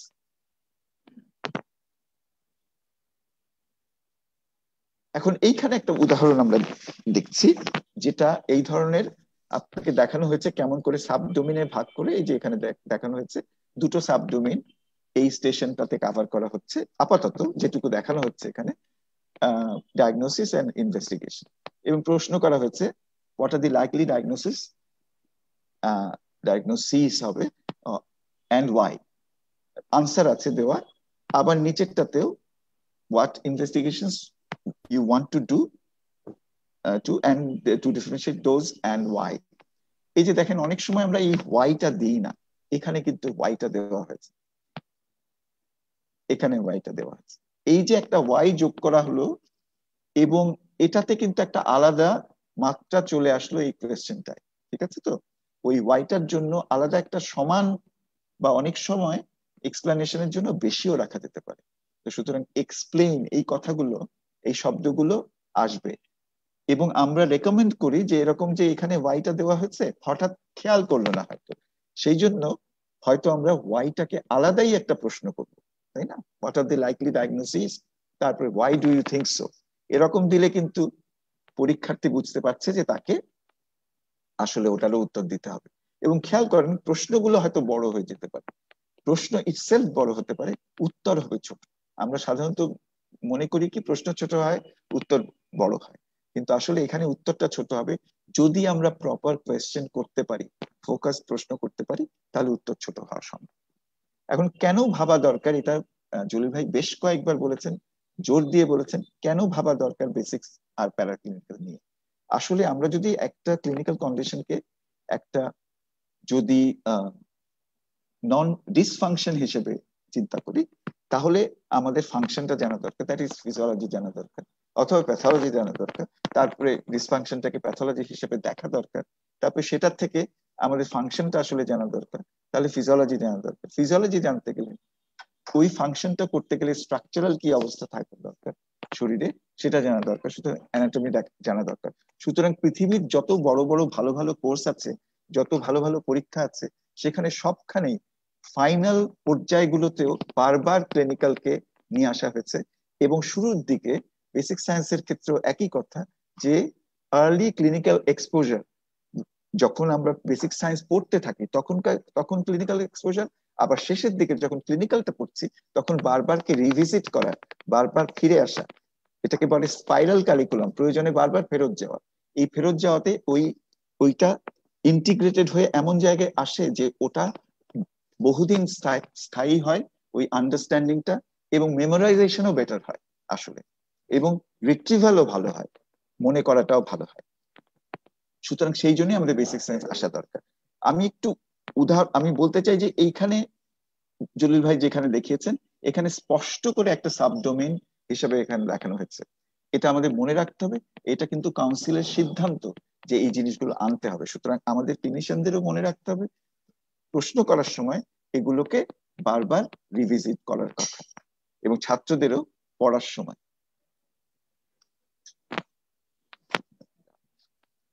আচ্ছা, এখন আচ্ছা সো এখন এই পর্যায়ে আমি এই কথাটা বলতে চাই, integration of the clinically oriented aspects of anatomy and genetics কোনগুলোকে আমাদের একটু বোঝা দরকার। ছাত্ররা কোন এবং কোয়েশ্চেন সেটাটা কোন দিকগুলো দেখবে, অ্যানাটমির সঙ্গে genetics, biochemistry and molecular biology, pharmacology and therapeutics, pathology, আপনারা সবাই জানেন এগুলো, microbiology and immunology. These are essential prerequisites of clinical reasoning. Clinical reasoning এর জন্য এগুলো এসেনশিয়াল, শুধু দরকার নয়, একেবারে জরুরি ভাবে দরকার। সুতরাং এটা যেন আমরা মাথায় রাখি। দেখেন এখানে একটা বইয়ের, আমি জাস্ট এমনি একটা বইয়ের কথা বলছি, যে basic science in obstetrics and gynaecology, text book, খেয়াল করে দেখেন, ফর MRCOG পার্ট 1। ঠিক আছে, এখন পার্ট 1 তো বটেই, কিন্তু এগুলো ওদের পরীক্ষায় দেখবেন যে বারবার ফেরত আসে পরের অংশগুলোতে, কিন্তু এইরকম বই দিয়েই কিন্তু পরের পার্টগুলোতে কভার করা সম্ভব। আমি দু একটা এক্সাম্পল দিচ্ছি এখানে, examples of basic and paraclinical integration of clinical topics when constructing IUE stations. এটা এরকমই হবে এটা আমি বলছিলাম। ধরেন অ্যানাটমি ওরিয়েন্টেড একটা হতে পারে, explain ডেভেলপমেন্টালি how টেট্রালজি of Fallot develops. ওখানে বেসিক কোনখানে ম্যালফরমেশনটা হচ্ছে, কোনখানে ওই ঝামেলাটা হচ্ছে, যেটার কারণে এবং সেটার ফলে কোনটা কোনটা হচ্ছে। যেমন একটা সহজ জিনিস, আমি যদি সিরিয়ালি বলতে পারি, ওটা লজিক্যালি বলতে পারি, যে তাহলে আমি কিন্তু পালমোনারি স্টেনোসিসের পরে বলবো রাইট ভেন্ট্রিকুলার হাইপারট্রফি, তাই না? বিকজ ওইটার সঙ্গে এটা জড়িত। ঠিক আছে, পালমোনারি স্টেনোসিসকে আবার বলবো যে ওভাররাইডিং অফ দি এওর্টা, এবং ওখান থেকে সরে যাওয়া, কিভাবে ওই দুটো ভাগ হচ্ছে গ্রেট ভেসেল গুলো, সেই কারণে কিন্তু স্টেনোসিস হচ্ছে এদিকে। এই যে এই সিকোয়েন্সটা যদি আমরা লজিক্যালি বুঝতে পারি, তাহলে আমরা কিন্তু ক্লিনিক্যাল সায়েন্সটাও ভালো বুঝতে পারবো। নেক্সট হচ্ছে which infectious agent, এটাও একটা উদাহরণ ভাইরোলজি থেকে, which infectious agent has been most implicated in perinatal transmission through exposure of the infant to the virus in the birth canal। গাইনির জন্য একটা প্রশ্ন এই ধরনের। অথবা হতে পারে explain physiologically why uterine contraction starts at the very onset of labor despite a normal plasma oxytocin level। এটা আসলে সিনারিওর সঙ্গে মিলিয়ে এটা করতে হবে। আমি শুধু ওই অংশটা একটা তুলে দিয়েছি, হয়তো এটার সিনারিওতে সেই ব্যাপারটা নিশ্চয়ই থাকবে। প্যাথোলজিতে হতে পারে what is the principal microscopic difference between ulcerative colitis and intestinal TB। অথবা বায়োকেমিস্ট্রি থেকে deficiency of which vitamin is in hyperemesis gravidarum can cause a neuropathy। অথবা অ্যানাটমি থেকে আবার explain anatomically why a child is more prone to respiratory infection than an adult after abdominal surgery। তাহলে তার যে রেসপিরেশনটা abdominal, সেখানে আবার যে রিবের orientation আছে, এই জিনিসগুলো, তার যে থোরাসিক রেসপিরেশন ডেভেলপ করতে সময় লাগে, সুতরাং অ্যাবডোমিনাল কোনো অপারেশন হলে ওই জায়গাটা ক্ষতিগ্রস্ত, বাধাগ্রস্ত হয়, সুতরাং তার এই ধরনের রেসপিরেটরি ইনফেকশনস বেশি হতে পারে। এই টাইপের জিনিসগুলোকে যে রিলেট করতে শেখা, যখন আপনি বেসিক প্যারাক্লিনিক্যালের সঙ্গে রিলেট করাবেন, তখন কিন্তু আপনারা অন্যান্য ক্লিনিক্যাল ডিসিপ্লিনের মধ্যেও এই ইন্টিগ্রেশন গুলো আনতে পারবেন। এখন আমরা যদি ছাত্রদের দিক থেকে ভাবি, পরীক্ষার্থীর দিক থেকে ভাবি, তাহলে আমরা যে প্রশ্নটা বললাম যে প্রশ্নটা খুব স্পেসিফিক হবে। এই সবগুলো আপনারা এই যতগুলো উদাহরণ আমি বেসিক সায়েন্স থেকে দিলাম, দেখবেন উত্তরটা কিন্তু খুব ছোট, কিন্তু ডেপথ আছে। আমরা অনেক সময় মনে করি যে এমসিকিউ বা এই ধরনের ছোট ছোট প্রশ্নে বেশি ডেপথে যাওয়া যায় না, কিন্তু আপনার চিন্তার ব্যাপারটা দেখতে হবে যে কতখানি চিন্তা করতে হচ্ছে তাকে। তা আমি যদি শুরু থেকে এই ধরনের প্রশ্নের জন্য প্রস্তুতি নেই, তাহলে কিন্তু আমি পড়ার সময় ওই ডেপথটা, যেটা শুধু পড়ে হয় না, যেটা আলোচনার মাধ্যমে হয়, ডিসকাস করে হয়, পার্টনারের সাথে ডিসকাস করে এগুলো বেশি ভালো হয়, নোট বই দিয়ে এগুলো হয় না, সেই জিনিসগুলো কিন্তু উঠে আসবে। তাহলে শুধু প্রশ্ন করলে তো হবে না। আমরা দাবি করেছি যে স্ট্রাকচার্ড এই সিস্টেমে আমাদের কিন্তু অবজেক্টিভ হবে, মোর অবজেক্টিভ, মানে নৈর্ব্যক্তিক প্রশ্ন হবে। তাহলে নৈর্ব্যক্তিক আনসার শিটও হবে নিশ্চয়ই, যে কোন প্রশ্নের উত্তরে আমার কত মার্কস পাবে। তাহলে আপনারা দেখেছেন, উদাহরণ দেখিয়েছেন জলিল ভাই, যে কিরকম ভাবে আমাদের আনসার গুলো, বা আমার এখানেও কিন্তু দেখালাম কিরকম ভাবে উত্তরগুলো রেডি থাকবে, দেওয়া থাকবে। এখন ওইখানে মনে রাখতে হবে কতগুলো জিনিস। যেমন আমি যদি মনে করি যে আমি একটা কিছু জিজ্ঞেস করছি, যে একটা কোনো, আচ্ছা, what are the differential diagnosis, বা what may be the positive organism, তাহলে সেখানে যদি এমন একটা হয় যে কতগুলো আনসার, 5টা আনসারই সত্য, 5টা আনসারই ঠিক, তাহলে কটা আনসার আমি এক্সপেক্ট করছি। এখন কেউ হয়তো ভালো পড়েছে, 5টা জানে, কেউ হয়তো 3টা জানে, অথবা কেউ খুব কনফিউজ হয়ে গেল কটা বলবে। সেই জায়গায় কিন্তু খুব সোজা উপায় আছে। যেমন যদি সবগুলোরই একই রকম মেরিট থাকে, ধরেন 5টাই একই রকম, কোনোটার লজিক্যালি আগে পরে বলার কোনোটা বেশি ইম্পর্টেন্ট, কোনোটা কম ইম্পর্টেন্ট, এরকম যদি না থাকে, তাহলে all possible answers will be supplied in the examiners checklist, এবং বলা থাকবে এই 7টার মধ্যে যে কোনো 3টা, কারণ জিজ্ঞেস করা হয়েছে 3টা, যে কোনো 3টা বললে একই মার্কই পাবে। সুতরাং নানা রকম উত্তর দিয়ে একই মার্কস পাওয়া সম্ভব। এখন আপনারা বলতে পারেন যে এটা কেমন হলো, 7টা কি একই রকম ইম্পর্টেন্ট? যদি বাংলাদেশের সব ক্লিনিশিয়ান ওই ব্যাপারে, বা পৃথিবীর সব ক্লিনিশিয়ান সাধারণত একমত হন ওই আনসারের ব্যাপারে, যে এই 3টাই সবচাইতে ইম্পর্টেন্ট, তাহলে আপনাকে বলে দিতে হবে মোস্ট ইম্পর্টেন্ট 3টা, এবং আমরা নির্দিষ্ট 3টাই চাই। এবং ছাত্রকেও আসলে বুঝতে হবে যে এমন প্রশ্ন করা হবে না যেটা ছাত্রের কাছে অ্যাম্বিগুয়াস, বা ছাত্রকে বুঝিয়ে দিতে হবে যে তোমার এখানে কিন্তু কোনো সুযোগ নাই, তোমাকে ইম্পর্টেন্ট 3টাই বলতে হবে। আবার হতে পারে এরকম যে ঠিক আছে, বেশি ইম্পর্টেন্ট জন্য 1 মার্ক করে দেওয়া হবে, আর কম ইম্পর্টেন্ট, ওখানে 7টা উত্তর দেওয়া আছে, 3টা দেওয়া আছে বেশি ইম্পর্টেন্ট, আর মনে করেন 5টা উত্তর দেওয়া আছে, 3টা দেওয়া আছে বেশি ইম্পর্টেন্ট উত্তর, 2টো দেওয়া আছে কম ইম্পর্টেন্ট। কম ইম্পর্টেন্ট যদি আমরা সে উচ্চারণ করে তাহলে হাফ মার্কস পাবে, বেশি ইম্পর্টেন্ট যদি বলে তাহলে 1 মার্কস পাবে। এগুলো কিন্তু এই কোয়েশ্চেন সেটার এবং মডারেটররা ঠিক করে দেবেন আগে থেকেই। ফলে যিনি ওখানে পরীক্ষক হিসেবে, অবজারভার বলি বা এক্সামিনার যাই বলি, যিনি উপস্থিত আছেন সেখানে, এবং এটা কিন্তু ঠিক করা এখনো হয়নি, মার্কস কে দেবেন। হতে পারে একজন প্রশ্ন করছেন, আরেকজন মার্কস দিচ্ছেন, দুজন এক্সামিনার থাকবেন। তাহলে হচ্ছে কি, সবাইকে তিনি ওই রকম একটা মানসিকতা থেকে, ওই রকম একটা নির্দেশ থেকেই কিন্তু মার্কস দিতে বাধ্য থাকছেন। আর যেহেতু রেকর্ড থাকছে ওখানে যে কি উত্তর দেওয়া হয়েছিল, তাতে কি মার্কস পাওয়া গেল, সুতরাং এখানে অন্যরকম কিছু ঘটার সম্ভাবনা কমে যাচ্ছে। আরেকটা জিনিস যে মার্কশিটের ব্যাপারে, indicating the answers in the scenario will be emphasised. তার মানে আমাদের যে প্রশ্নটা করব সেখানে আমরা চেষ্টা করব যে সিনারিওর মধ্যে কোয়েশ্চেনটা থাকতে, তা ছাত্র যাতে সঙ্গে সঙ্গে বুঝতে পারে, আর এটা তো সিনারিওর মধ্যে ছিল, চট করে যাতে দেখে নিতে পারে উত্তর দেওয়ার সময়। answers provided will be reliable, that is acceptable to experts. যদি ওই রকম উত্তর না থাকে, অনেকে আমরা মনে করি যে তাহলে কি করব, তাহলে কি ওরকম প্রশ্ন করব না, ওটা কি জানবে না ছাত্ররা? হ্যাঁ জানবে, কিন্তু এই ধরনের স্টেশনে নয়। ওটা ক্লিনিক্যাল লং কেসে জানবে, ওটা রিটেনে জানবে, অন্য কোথাও জানবে, যেখানে সুনির্দিষ্ট একটা কম সময়ের মধ্যে উত্তর দেওয়ার আছে। সেখানে আমরা সবাই যেন, আমরা পরীক্ষকরা বা কোয়েশ্চেন সেটাররা যাতে নিজেরা সেইভাবে তৈরি থাকি যে ওই ধরনের অ্যাম্বিগুয়াস বা বেশ ব্রড একটা আনসার হতে হবে, ভালো যে পড়াশোনা করেছে সে অনেক বলতে চাইবে, সেরকম কোনো প্রশ্ন করার জন্য এই জায়গাটা নয়। এই জায়গাটা খুবই ছোট প্রশ্ন, যদিও সেটা ডেপথ থাকতে পারে, কিন্তু ছোট প্রশ্ন, একদম স্পেসিফিক প্রশ্ন, তাহলে মার্কস কিন্তু ভালো উঠবে। এখন কিভাবে মার্কস ব্রেকডাউন দেওয়া থাকবে? ব্রেকডাউন কি থাকবে আদৌ? আমাদের কি থাকে কোথাও?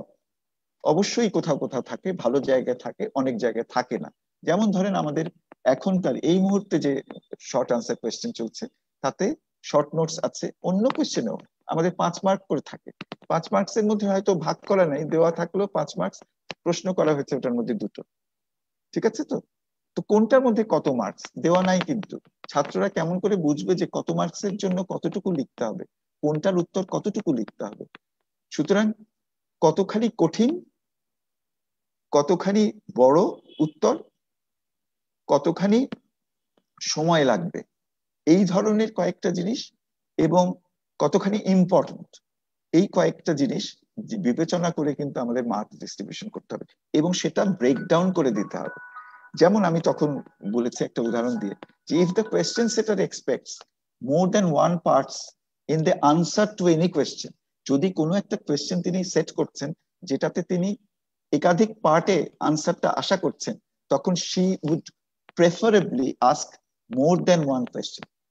সুতরাং ওইখানে আমরা আসলে প্রশ্নপত্রেই আমরা একাধিক প্রশ্ন করব, যাতে এক্সামিনি মিসলেড না হয়, তার মুখ থেকে যাতে 2টো আনসার আলাদা করে বেরোয় এবং 2টোর জন্যই সে মার্কসটা পায়, এবং তার জন্য দুটো আলাদা মার্কস ব্রেকডাউন হিসেবে দেখানো থাকে, ক্যারিং সেপারেট মার্কস। এটা খুব ইম্পর্টেন্ট, সেপারেট মার্কস। ঠিক আছে? তাহলে এই জিনিসটা আসলে খুবই ইম্পর্টেন্ট, এবং এটা নিশ্চয়ই বিসিপিএস খেয়াল রাখবে। অথবা বলে দিলাম যে তুমি এতটা, এখানে 2টো পার্ট আছে, বলে দিলাম 2টো উত্তর দিতে হবে, 2টো নাম বলতে হবে, লিস্ট করতে হবে 5টা, যেটা আমি আগেও উচ্চারণ করেছি। সুতরাং ছাত্রদের এই রকম একটা দাবি খুবই ন্যায্য দাবি, কি বললে ফুল মার্কস দেবেন ভাই, এটা আমাদের বিসিপিএস এর কাছে পরিষ্কার থাকতে হবে, প্রশ্নকর্তার কাছে পরিষ্কার থাকতে হবে, যিনি মার্কস দিচ্ছেন এক্সামিনার ওখানে, তার কাছে পরিষ্কার থাকতে হবে, এবং ছাত্র যাতে বুঝতে পারে, প্রিপেয়ার করার সময়ও যাতে বুঝতে পারে। আমাদের অনেক সময় হয় কি, সবচেয়ে বেশি যে খাটছেন প্রিপারেশনের পরেও সে জানে না সেবার পাশ করবে কিনা, কারণ হচ্ছে তার কাছে মনে হয় সমুদ্রের মধ্যে পড়লাম। কিন্তু আমাদের এমন প্রশ্ন নিশ্চয়ই হওয়া উচিত যাতে আমরা বলতে পারি যে ছাত্র জানবে, এরপর থেকে ছাত্র জানবে যে তার প্রিপারেশন কেমন আছে, ছাত্র জানবে কি করে প্রিপারেশন নিতে হবে, নোট বইয়ের মতো করে নয়, বা কোনো কোচিং সেন্টারের মতো করে নয়, রিয়েল ভালো যিনি ভালো জানতে চান তার মতো করে বুঝতে পারবে, এবং আমরা সেরকম প্রশ্ন নিশ্চয়ই করতে পারবো। এখানে একটা উদাহরণ দেওয়া হয়েছে, এই জায়গাটায় খেয়াল করেন, যে বলে দেওয়া আছে প্রত্যেকটার জন্য 1 করে মার্কস, মোট 3 মার্কস। এই জিনিসটা আমাদের করতেই হবে, এবং এটা মনে রাখবেন যে এই ধরনের আমরা যে ডিজাইনটা করেছি সেই ডিজাইনে কিন্তু এটা ইজ আ মাস্ট, সবগুলোর মার্ক ব্রেকডাউন আমাকে করে দিতেই হবে।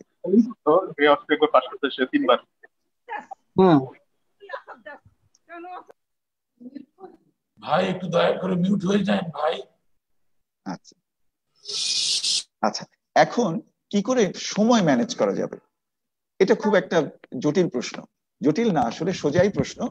প্রথম কথা হচ্ছে, আমরা নিজেরা যারা শিক্ষক হিসেবে আছি, তারা অনেক সময় ভাবি কি, একটা জিনিসের সবটুকু জিজ্ঞেস করতে হবে, what are the investigations you will do and why, what is the treatments you will, মানে মোটামুটি আপনারা বিসিপিএস এর প্রশ্ন দেখলে, আমি সরি আমাকে মাফ করবেন, কিন্তু এটা আমার অবজারভেশন, মানে অনেক প্রশ্নে যেগুলো ছোট ছোট প্রশ্ন আলাদা করা হয় সেগুলো ছাড়া বেশিরভাগ পুরো প্রশ্নটাই করা হয়, ওই ডিজিজ সম্পর্কে সবকিছুই জিজ্ঞেস করা হয়, একদম হিস্ট্রি থেকে শুরু করে অলমোস্ট কিছু কমপ্লিকেশন ইত্যাদি ছাড়া প্রায় অনেক প্রশ্নে এরকম জিজ্ঞেস করা হয়।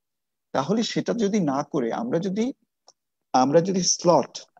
যদি স্লট ধরে প্রশ্ন করি, আমরা যদি একটা ডোমেইন ধরে প্রশ্ন করি, দুটো ডোমেইন ধরে প্রশ্ন করি, সো দ্য কোয়েশ্চেন সেটা should think very carefully about the time allotted for a station.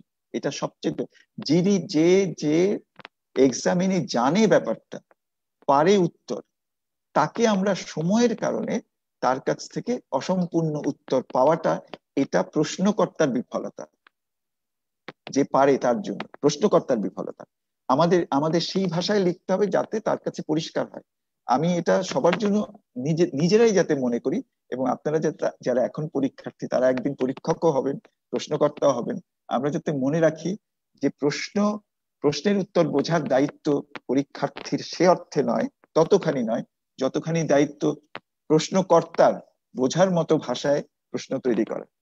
So not all the things but selective aspects of a domain অথবা of two domains and subdomains have to be addressed in a station. In a particular station we have to be selective, এবং একবার ওই একই important একটা ডিজিজের ক্ষেত্রে এই ডোমেনটা ব্যবহার করলাম, ওই সাবডোমেন আরেকবার আরেকটা ব্যবহার করলাম। সুতরাং ছাত্ররা জানছে না, ছাত্রদের কাছে একটা ওই ডিজিজের না এই জিনিসটাই আসে, ওই জিনিসটা আসে না, ওই ডিজিজের না ইনভেস্টিগেশনই শুধু জিজ্ঞেস করে, ট্রিটমেন্ট জিজ্ঞেস করে না, সেই ডিজিজের শুধু হিস্ট্রি জিজ্ঞেস করে, অন্য কিছু জিজ্ঞেস করে না। এইরকম কোনো একটা অবস্থা কখনো তৈরি হবে না, সবটুকুই ছাত্রকে পড়তে হবে, এটা যেন মনে রাখি। এখন তারপরেও কিন্তু লিড দিতে হতে পারে, লিড দেওয়ার প্রভিশন কিন্তু আমাদের এখানে অথরাইজ করা হচ্ছে এক্সামিনিকে, সব লিড না। মানে লিড মানে কি, প্রশ্নের উত্তর বলে দেওয়ার মতো লিড না, কিন্তু পরীক্ষার্থী যদি না বুঝে ইনকমপ্লিট উত্তর দিয়ে থাকেন অথবা বুঝতে না পারেন যে এখানে আরেকটা অংশ আছে, প্রশ্নের মধ্যে একটা অংশ আছে যেটা অ্যাড্রেস করা দরকার, তাহলে উনি পরীক্ষার্থীকে বলতে পারেন তোমার কি আর কিছু বলার আছে, তোমার কি আর কিছু জানার আছে, আর কিছু জিজ্ঞেস করার আছে, তুমি কি শেষ করেছো, এই ধরনের কিছু লিড দেওয়ার অধিকার আছে। যেমন আমরা একটা সিনারিও যদি বলি, a 70-year-old man with diabetes mellitus, hypertension and COPD with chronic type 2 respiratory failure on domiciliary oxygen therapy ...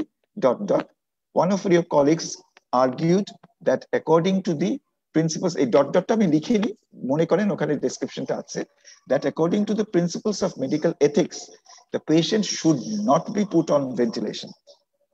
এখন কোয়েশ্চেন দেওয়া হয়েছে, what are the principles of ethics that support this statement? Expected answer হচ্ছে respect for individuals autonomy and non-maleficence, that is ক্ষতি করব না, benefit না দিতে পারি ক্ষতি করব না। আরেকটা কোয়েশ্চেন হচ্ছে how does non-maleficence apply here? ঠিক আছে, ধরেন এইখানে যদি সেই স্টুডেন্টটা একটা এক্সপেক্টেড আনসার যে দুটো আমরা তো বলে দিই নাই, ঠিক আছে, তাহলে সে একটা বলেছে, মনে করা যাক তার আরেকটা হয় মনে নাই, অথবা সে ভেবেছে যে একটা বলে বোধহয় চুপ করে থাকতে হবে। তাহলে আমরা যেটা করতে পারি যে এইখানে আমরা বলতে পারি যে mention 2 principles of ethics that support his statement, ঠিক আছে, মেনশন 2 আগে থেকেই বলে দিলাম, অথবা একটা বললাম তারপরে বললাম হোয়াট এলস, একটা উত্তর যখন দিল তখন আমি তাকে বললাম হোয়াট এলস, এইরকম। তবে এর মধ্যে প্রেফার্ড হচ্ছে 2 বলে দেওয়া। সুতরাং আমরা যাতে যখন আমরা প্রিপেয়ার করব ছাত্রদের জন্য বলছি যে তারা যাতে মনে রাখেন এরকম যে সুযোগ আসবে যে এখানে 2 বলার 3টে বলার এরকম সুযোগ আসবে, আমি কোন 2 বলবো, আসলে কোন 2 বলা উচিত, এইরকম একটা যদি ভাবে আমরা পড়াশোনার ব্যবস্থা করি, তাহলে আমি বলছিলাম 2ই আপনাকে প্র্যাকটিস করতে হবে, আমি বলছি যে ওই রকম একটা মেন্টাল মেকআপ বা সেট আপ তৈরি করতে হবে। এরপরে ছিল what are the selection criteria for this vaccine, এরকম যদি থাকে। এরকম একটা কোয়েশ্চেন, কোনো একটা কিছুর অংশ হিসেবে। তাহলে দেখেন এই যে বাকি প্রশ্নগুলো আমি দিয়েছি, এক্সপেক্টেড আনসার ইত্যাদি, এইখানে দেখেন, এইখানেও কিন্তু আমরা বলে দিতে পারি 2। সুতরাং দেখা গেল যে আমরা এই সংখ্যা উল্লেখ করে দিতে পারি। এইখানে দেখেন এক্সপেক্টেড আনসার হচ্ছে, আমরা জিজ্ঞেস করছি what are the adverse effects reported after use of this vaccine. উত্তর হচ্ছে higher mortality among the children due to mass administration without knowing serological status. তা আমি কেমন করে জানবো? প্রশ্নটা কি ওটা বলে দিচ্ছে যে কেন সেটা জিজ্ঞেস করেছে? সেটা কি বলে দিচ্ছে? সুতরাং ডিউ টু হোয়াট যদি আমরা জানতে চাই তাহলে আমরা ডিউ টু হোয়াট দিয়ে দিতে পারি। আর এক্সামিনারকে ওইটুকু স্বাধীনতা দেওয়া হয়েছে যে তিনি এইটুকু উনি যখন দেখতে পাচ্ছেন যে উত্তরে অন্যরকম একটা জিনিস চাইছে যেটা ঠিক প্রশ্নে আসেনি, উনি তখন কিন্তু পরীক্ষার্থী সুবিধার্থে এই কাজটা করতে পারবেন, এই স্বাধীনতাটুকু দেওয়া হচ্ছে। এখন ইন্টারঅ্যাক্টিভ কিভাবে করব আমরা? জালিল ভাই উদাহরণ দিয়ে দেখিয়েছেন। মনে রাখতে হবে ইন্টারঅ্যাক্টিভ করতে গেলে যেটা আমাদের করতে হয়, ইন্টারঅ্যাকশন মানে কি? আমি কথা বলবো, আমি কথা শুনবো। তার মানে কি ছাত্র বা এক্সামিনি কথা বলবে ঠিকই, কিন্তু সে কথা শুনবেও, তার কথা শোনার অধিকার আছে, সেও প্রশ্ন করতে পারে। The examinees must be allowed not only to answer questions but to ask questions. ঠিক আছে, এটা খুব ইম্পর্টেন্ট। এখন এটা অবশ্য আমরা দেখেছি যখন আমরা এই বিরাট বেশ বড় একটা টিম কাজ করেছে এটার পেছনে, তখন যখন আমরা প্রশ্ন করতে গেছি এক একটা ফ্যাকাল্টি থেকে কিন্তু এক একটা টিম কাজ করেছে। সুতরাং তারা যখন কাজ করতে গেছেন তখন দেখেছেন যে কতগুলো ডোমেইনে বেশ কঠিন হয়ে যায়। ধরা যাক ট্রিটমেন্টের দিকে, তারপরে পাবলিক হেলথের দিকে, এথিক্সের দিকে অনেক সময় এক্সামিনের দিক থেকে প্রশ্ন, এটাকে দাঁড় করানো এখনো সিনারিওতে কঠিন হয়ে যাচ্ছে। সুতরাং সেই ক্ষেত্রে হয়তো কিছু ক্ষেত্রে আমরা আগের মতো মানে পরীক্ষকের দিক থেকে প্রশ্ন, পরীক্ষার্থীর দিক থেকে আনসার, এই ধরনের প্রশ্ন কিন্তু হবে না যে তা নয়। তবে আপনি নিজে কতটুকু প্রশ্নের উত্তর পেলে বা কতটুকু সিনারিওতে পেলে তারপরে কোন প্রশ্ন আপনার মাথায় খেলবে, এই প্রশ্ন খেলানোর ব্যাপারটার প্র্যাকটিসটা আপনারা করবেন। এই যে আমি যেটা বললাম, however this may not be feasible in all domains or subdomains, কিন্তু চেষ্টাটা অব্যাহত থাকবে, সেটা আমরা বলছি। কি করে ইন্টারঅ্যাক্টিভ করা যাবে এটা জলিল ভাই বলেছেন ডিটেইলে, আমি আর ওটার ডিটেইলটায় যাচ্ছি না। কেমন করে কোন ধরনের প্রশ্ন করে করে করে করে কতটুকু জানতে চাইছে এক্সামিনে এবং কতটুকু উত্তর দিচ্ছেন এক্সামিনার, সেটা জলিল ভাই বলেছেন। এরকম আরো অনেক উদাহরণ চলতে পারে। এর সঙ্গে হচ্ছে জলিল ভাই আরেকটা জিনিস বলেছেন, রিসেন্ট আপডেটস কিভাবে ব্যবহার করা হবে, এটা আমরা খুব জোর দিয়ে বলতে চাইছি এবং এটা গাইডলাইন্সে পরীক্ষকের বা প্রশ্নকর্তার মানে কোয়েশ্চেন সেটারের গাইডলাইন্সে খুব স্পষ্ট করে দেওয়া থাকবে যে রিসেন্ট আপডেটস বলতে যেটা আমরা এইখানে দেখাচ্ছি রিসেন্ট আপডেটস। এখন কোনগুলো রিসেন্ট আপডেটস? ধরেন পরীক্ষার প্রশ্ন তৈরি হয়েছে কয়েক মাস আগে, নতুন একটা কথা বেরিয়েছে নতুন এক জার্নালে, নতুন একটা ইস্যুতে, তখন আমরা সেই প্রশ্নটা রাখবো কিনা এরকম জায়গায়, তো সেটা তো রাখা হচ্ছে না, বুঝতেই পারছেন। সুতরাং ছাত্ররাও যাতে বুঝতে পারে যে মানে বেশি রিসেন্ট কিছু এখানে আসবে না। আবার এটাও বটে যে এখন কোন জার্নালে কোনটা বেরিয়েছে, একটা জার্নালে বেরিয়েছে তেমন কিছু আলোড়ন তোলেনি বা মানে মোর ব্রডার জার্নাল গুলোতে বেরোয়নি বা সেরকম আর কি, যেটা জানার সম্ভাবনাটা বেশি, সেই সব জিনিস কিন্তু আসলে রিসেন্ট আপডেটে আসবে না। যতই সেটা রিসেন্ট হোক, সেটা যদি সেই রকম একেবারে আলোড়ন না তোলে তাহলে সেটা আসবে না। আবার অন্য জায়গায় যে রিসেন্ট গুলো আসবেই না তা তো নয়, বইয়ে যেটা আছে সেটা তো আসবেই। আর বইয়ে থাকলে যে সেটা রিসেন্ট হবে না তাও নয়, বইয়ের মধ্যেও কিছু যেটা হচ্ছে যে ঠিক আছে, বিশেষ করে রিসেন্ট আপডেটস এর মধ্যে এগুলোও থাকবে যে হয়তো গত 5 বছরের মধ্যে নতুন একটা প্যারাডাইম শিফট হয়েছে, একটা নতুন একটা কিছু আইডিয়া এসছে যেটা নতুন কিছু বলছে, কোনো একটা ট্রিটমেন্ট রেজিমেন্ট সম্পর্কে, কোনো একটা মডিউল সম্পর্কে বা এরকম কিছু বলছে যেটা আগের ধরনটাকে পাল্টে দিয়েছে। এইরকম জিনিস কিন্তু রিসেন্ট আপডেটসে আসবে। সুতরাং ছাত্ররা যাতে ওইটা বুঝতে পারে যে এই ধরো গত 20 বছরে কোন ধরনের, গত 20 বছরে কি ধরনের একদম মোড় বদলে দেওয়া ঘটনা ঘটেছে কোনো একটা ডিজিজের ডায়াগনোসিসে, ট্রিটমেন্টে, ডিজিজ আইডেন্টিফিকেশনে ইত্যাদি ইত্যাদি। যে ডিজিজ হিসেবেই ধরা হতো না, মনে করা যায় সাইকিয়াট্রিতে এরকম কন্ডিশনস আছে যেগুলোকে আগে এক চোখে দেখা হতো, এখন ভিন্ন চোখে দেখা হচ্ছে ডিজিজটাকে। সেই ধরনের জিনিসগুলো কিন্তু রিসেন্ট আপডেটস আসতে পারবে। অবশ্যই রিসেন্ট আপডেটস বাকি স্টেশন গুলোতেও চলে যেতে পারবে, পার্কুলেট করতে পারবে। আর প্রায় শেষে চলে এসেছি। এথিক্স নিয়ে আমরা কি ভাবছি? সোজা কথা হচ্ছে চারটা, আপনারা দেখেছেন যে চারটা অ্যাসপেক্ট এথিক্সের 7-8 ধরনের পয়েন্ট বলা হয়, এখানে আমরা চারটাকে বলেছি। এই চারটাকে আমরা আপাতত চালু রাখছি এবং মেডিকেল এথিক্সের চারটাকে খুব গুরুত্ব দেওয়া হয়। আমি বলবো বিসিপিএস এর খুব উচিত হবে এই দুটো জায়গায়, পাবলিক হেলথ এবং এথিক্সে আমাদের একটা আপাতত অন্তত একটা সিলেবাসের মতো কিছু দিয়ে দেওয়া। আমি খুবই স্ট্রংলি রেকমেন্ড করব, খুব স্ট্রংলি, মানে রেকমেন্ড শুধু না, দাবি করব যে বিসিপিএস যেমন করে হোক এবং প্রথমবারের পরীক্ষায়, অন্তত প্রথমবারের পরীক্ষায় একেবারে সেই সিলেবাসের মধ্যে থাকা, যদি পরে সিলেবাস বদলাতেও হয়, কারিকুলাম যদি বদলাতেও হয়, অন্তত টপিক গুলো দিয়ে দেওয়া। আর দু একটা এরকম ভালো প্রতিষ্ঠানের গাইডলাইন্স অথবা বই বা কিছু একটা যেগুলো পাওয়া যায়, সেটা ধরেন ব্রিটিশ জেনারেল মেডিকেল কাউন্সিল হতে পারে, আমাদের বিএমডিসি হতে পারে, যেখান থেকে যতটুকু। আর আমাদের 2-4টা ল একটু লাগবে, সেটা একদম স্পেসিফিক্যালি বলা যে এই কটা ল তোমরা এবারের জন্য পড়ে নিও, একদম এরকম ভাবে দিয়ে দেওয়া। তাহলে হবে কি, আসলে সত্যিকার অর্থে কিন্তু ছাত্ররা সমুদ্রের মধ্যে পড়বে না এবং তারা কিন্তু সেগুলো আসলে চর্চা করে আসবে পরীক্ষার আগে। ফলে আমাদের চান্স যে কোন রকম কিছু গাইডলাইন্স না দিয়ে আমরা যদি পরীক্ষা নিই, তাহলে তারা যতটুকু চর্চা করবেন তার চাইতে বেশি চর্চা করবেন কিন্তু ইভেন যদি কম্পারেটিভলি ছোট গাইডলাইন্সও আপাতত প্রথমবারের মতো দিই।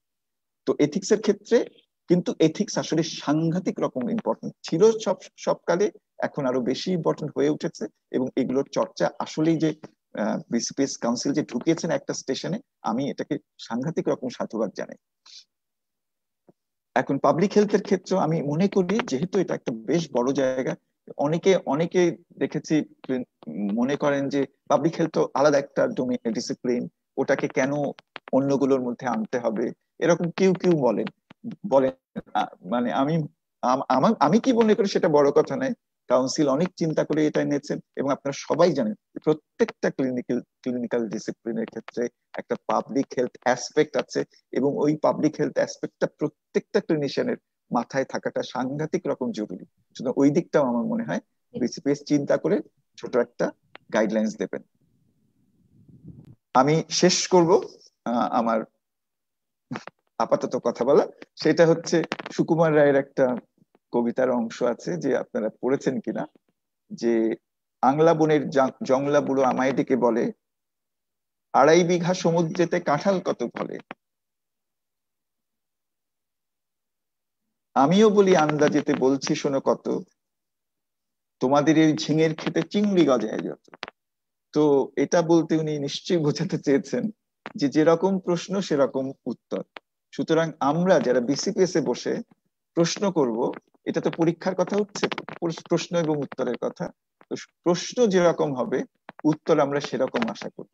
সুতরাং আমরা যাতে ওই রকম ভাবে একবারের মতো চিন্তা করতে পারি যে পরীক্ষার্থীরা যদি উত্তর ভালো দিতে না পারেন, তাহলে কোথাও আমাদের শিক্ষকদের কোথাও একটা ঝামেলা আছে থাকার কথা, কোথাও আমরা ঠিক মতো তাদের কাছে কমিউনিকেট করতে পারিনি, আমাদের শিক্ষণ প্রক্রিয়ায় কোনো একটা ঝামেলা আছে, এটাও জেনে, মানে আমাদের দিক থেকে চিন্তাটা, ছাত্রদের দিক থেকে চিন্তাটা অন্যরকম হতেই পারে। আর অথবা আমরা পরীক্ষাটা ঠিক মতো নিতে পারছি না, প্রশ্নটা ঠিক মতো করতে পারিনি। এই কথা বলে আপাতত শেষ করি। একটা লিস্ট আমাকে আতিক ভাই দিয়েছিলেন, মেজর কন্ট্রিবিউটার্স আরো অনেকজন এখানে কাজ করেছেন। আমি এখানে শেষ করলাম। ধন্যবাদ, অনেক ধন্যবাদ। Thank you sir, thank you Shamim sir আপনাকে প্রফেসর মজিব প্রাণবন্ত বক্তব্যের জন্য। স্যার, জি স্যার, আসেন স্যার। প্রফেসর আমি প্রথম থেকে আসছি, আপনাকে অনেক ধন্যবাদ। আপনি শেষ পর্যন্ত হলো দেখেছেন। আমি ইন্টারেস্টেড এই এক্সামিনেশনের ব্যাপারে, সেই জন্য ঢুকেছি, যদিও আমাকে ইয়ে হয় নাই বা আমি ঢুকার অনুরোধ করছি, আমার ঢুকানো হয়েছিল, আমি ঢুকেছি। আমি যেটা একটা দুইটা কথা বলতে পারবো কিনা, আপনাকে অশেষ ধন্যবাদ। এখন সেটাকে এখন বলবো স্যার? জি স্যার, আপনি বলতে চাইছেন, বলেন স্যার। আমরা থ্যাংক ইউ। একদম স্পেসিফিক আমি জানি। আপনাদেরকে অনেক ধন্যবাদ এইটা করার জন্য, ছাত্রদেরকে অনেক ধন্যবাদ, তারা যে পার্টিসিপেট করতেছে। কিন্তু এটা জানা দরকার, আমরা যেহেতু এই সিস্টেমে যাব, আমি এই ইলেভেন্ট হলেও প্রফেসর জলিলের ইয়ে থেকে বলছি, আইওই এর আগে যদি আমাদের এখানে আমরা কোশ্চেনটা দিয়ে দেই, তার কিন্তু ডিমেরিটস আছে, সেটা যারা মডিফাই করবেন তারা যেন চিন্তা করেন। 1 2 নম্বর, যদি বলে দেই 6টা অ্যান্সার ইনভেস্টিগেশন বলো, এটা বোধহয় ইলিগাল হবে। 6টা না বললা ইনভেস্টিগেশন বলো, 6টা থাকতে পারে, তখন ছাত্র পারমিশন হবে, আমি 4টা বললাম, 2টা বললাম, 1টা বললাম, আর তো 3টা মনে নাই। না বলে মেনশন দ্য ইনভেস্টিগেশনস, সেভাবে সে বলবে কোনটা আগে, প্রায়োরিটি বেসিস কোনটা সেভাবে বলবে। 3 নম্বর হলো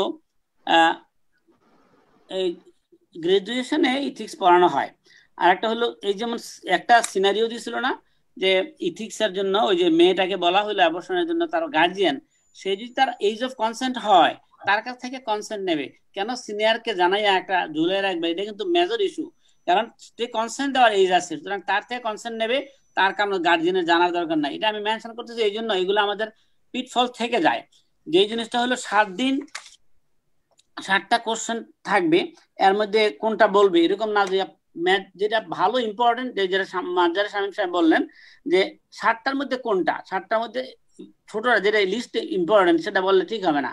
এটার জন্য প্রায়োরিটি দিয়ে বলা হয় যে মেজর কোনটা ইম্পর্টেন্ট আগে থেকে বলে, তাহলে মার্কিং ওভাবে করা। আরেকটা হলো ছাত্রদের কথা চিন্তা করে ট্রেনিংটা প্র্যাকটিস করা তাদেরকে দিয়া, কারণ 5 মিনিটে পারবো না, 7 মিনিট লাগবে না 6 মিনিট লাগবে। আমরা যদি প্র্যাকটিস না করাই আমরা ঝাঁপাইয়া পড়ি, তাহলে কিন্তু তারা হোঁচট খাওয়া মানে আমরা হোঁচট খাওয়া। যে কয় মিনিটে পারবে টাইম শিডিউলটা এবং আমার কোশ্চেনটার সেশনটা যে মিক্সিং করতে যায় ডোমেইন গুলা অনেক লম্বা হয়ে যেতে পারে।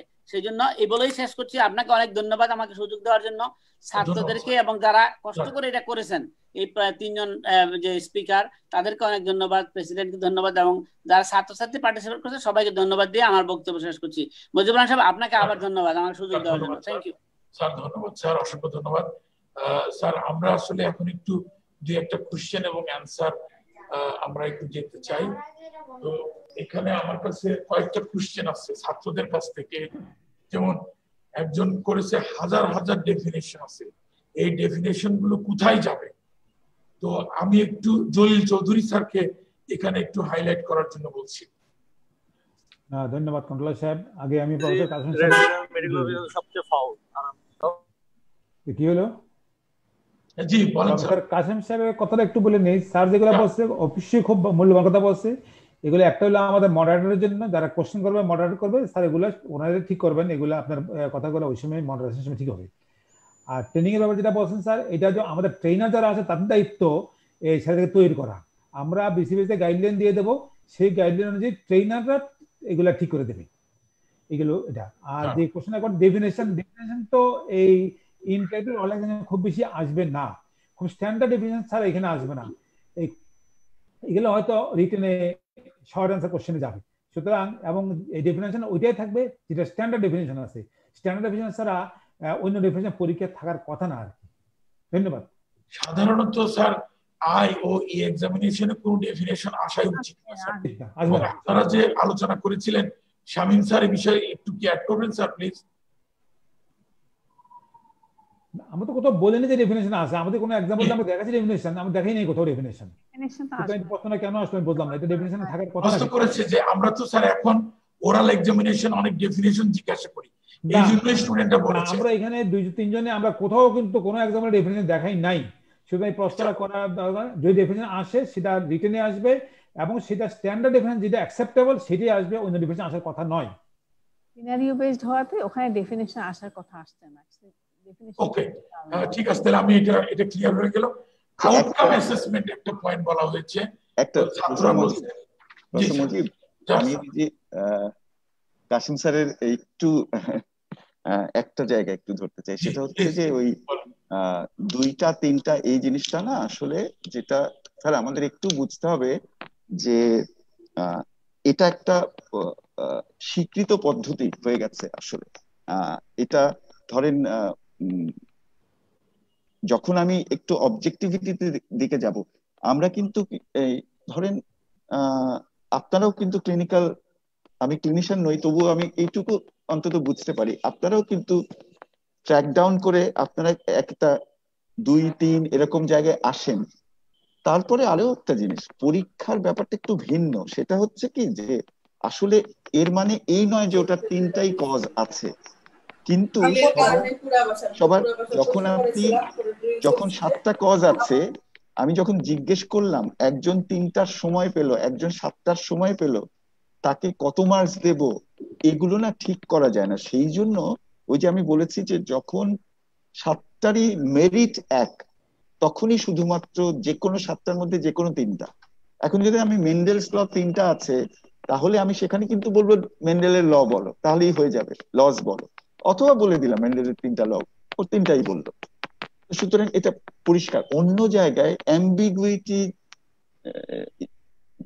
করার জন্য, দূর করার জন্য আসলে এটা একটা স্বীকৃত পদ্ধতি, পৃথিবীর বিভিন্ন জায়গায় এইভাবে লিখছে, কিন্তু লিখিত পরীক্ষায়ও দিচ্ছে, বড় করে, শুধু দেওয়া না, বড় করে ওটা ক্যাপিটাল লেটারে বোল্ড করে আন্ডারলাইন করে দিয়ে দিচ্ছে। শামীম, এটা কিন্তু এখানে আলোচ্য বিষয় নয়, এটা আমরা যখন কোশ্চেন মডারেশন করব তখন সেখানে 3-4 জন টিচার থাকে, ওরা ঠিক করবে যে এটা কিভাবে কোন ফর্মে যাবে এটা, ঠিক আছে? না আমি এই যে ফরম্যাট, এটা এখানে আলোচ্য বিষয় না। Next professor Mujib. জি স্যার, আমরা স্যার কোশ্চেনে বলা হয়েছে আউটকাম অ্যাসেসমেন্ট, এখানে প্রশ্ন করেছে what is mean by outcome assessment. বাবা, এটা তো আউটকাম তো বোঝার কথা, আউটকাম অ্যাসেসমেন্ট একটা রোগীর আউটকাম অ্যাসেসমেন্ট করবে, এটা তো এখানে আমরা সব কন্টেন্টস তো এখানে আনি নেই। আমরা রোগীর প্রগনোসিস দেখা, আউটকাম দেখা, সেটা কিভাবে দেখবে, প্রগনোসিস এই ধরনের কিছু জিনিস হবে, প্রগনোসিস অনেকটা এরকমই হবে। জি নেক্সট। টাইমের ব্যাপারে ছাত্ররা খুব কনসার্ন, এটা কাসিম স্যারও যে বলেছে, এই বিষয়ে একটু যদি স্যার কেউ একটু ইয়ে করেন। আমি একটু বলি, টাইমের ব্যাপারে ছাত্ররা যেমন কনসার্ন, আমরা অত্যন্ত সজাগ যে 5 মিনিটে ছেলেরা পারবে কিনা, এটা আমরা অত্যন্ত সজাগ সব এক্সামিনার।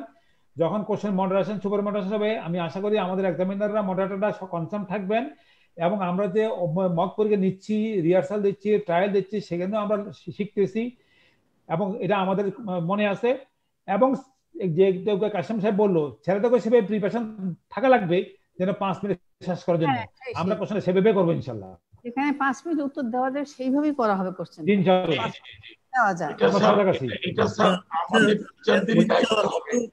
টাইমিং এর ব্যাপারে একটু বলি। কয়েকদিন আগে আমাদের আইইউই মক এক্সামিনেশনে আমিও একজন এক্সামিনার ছিলাম।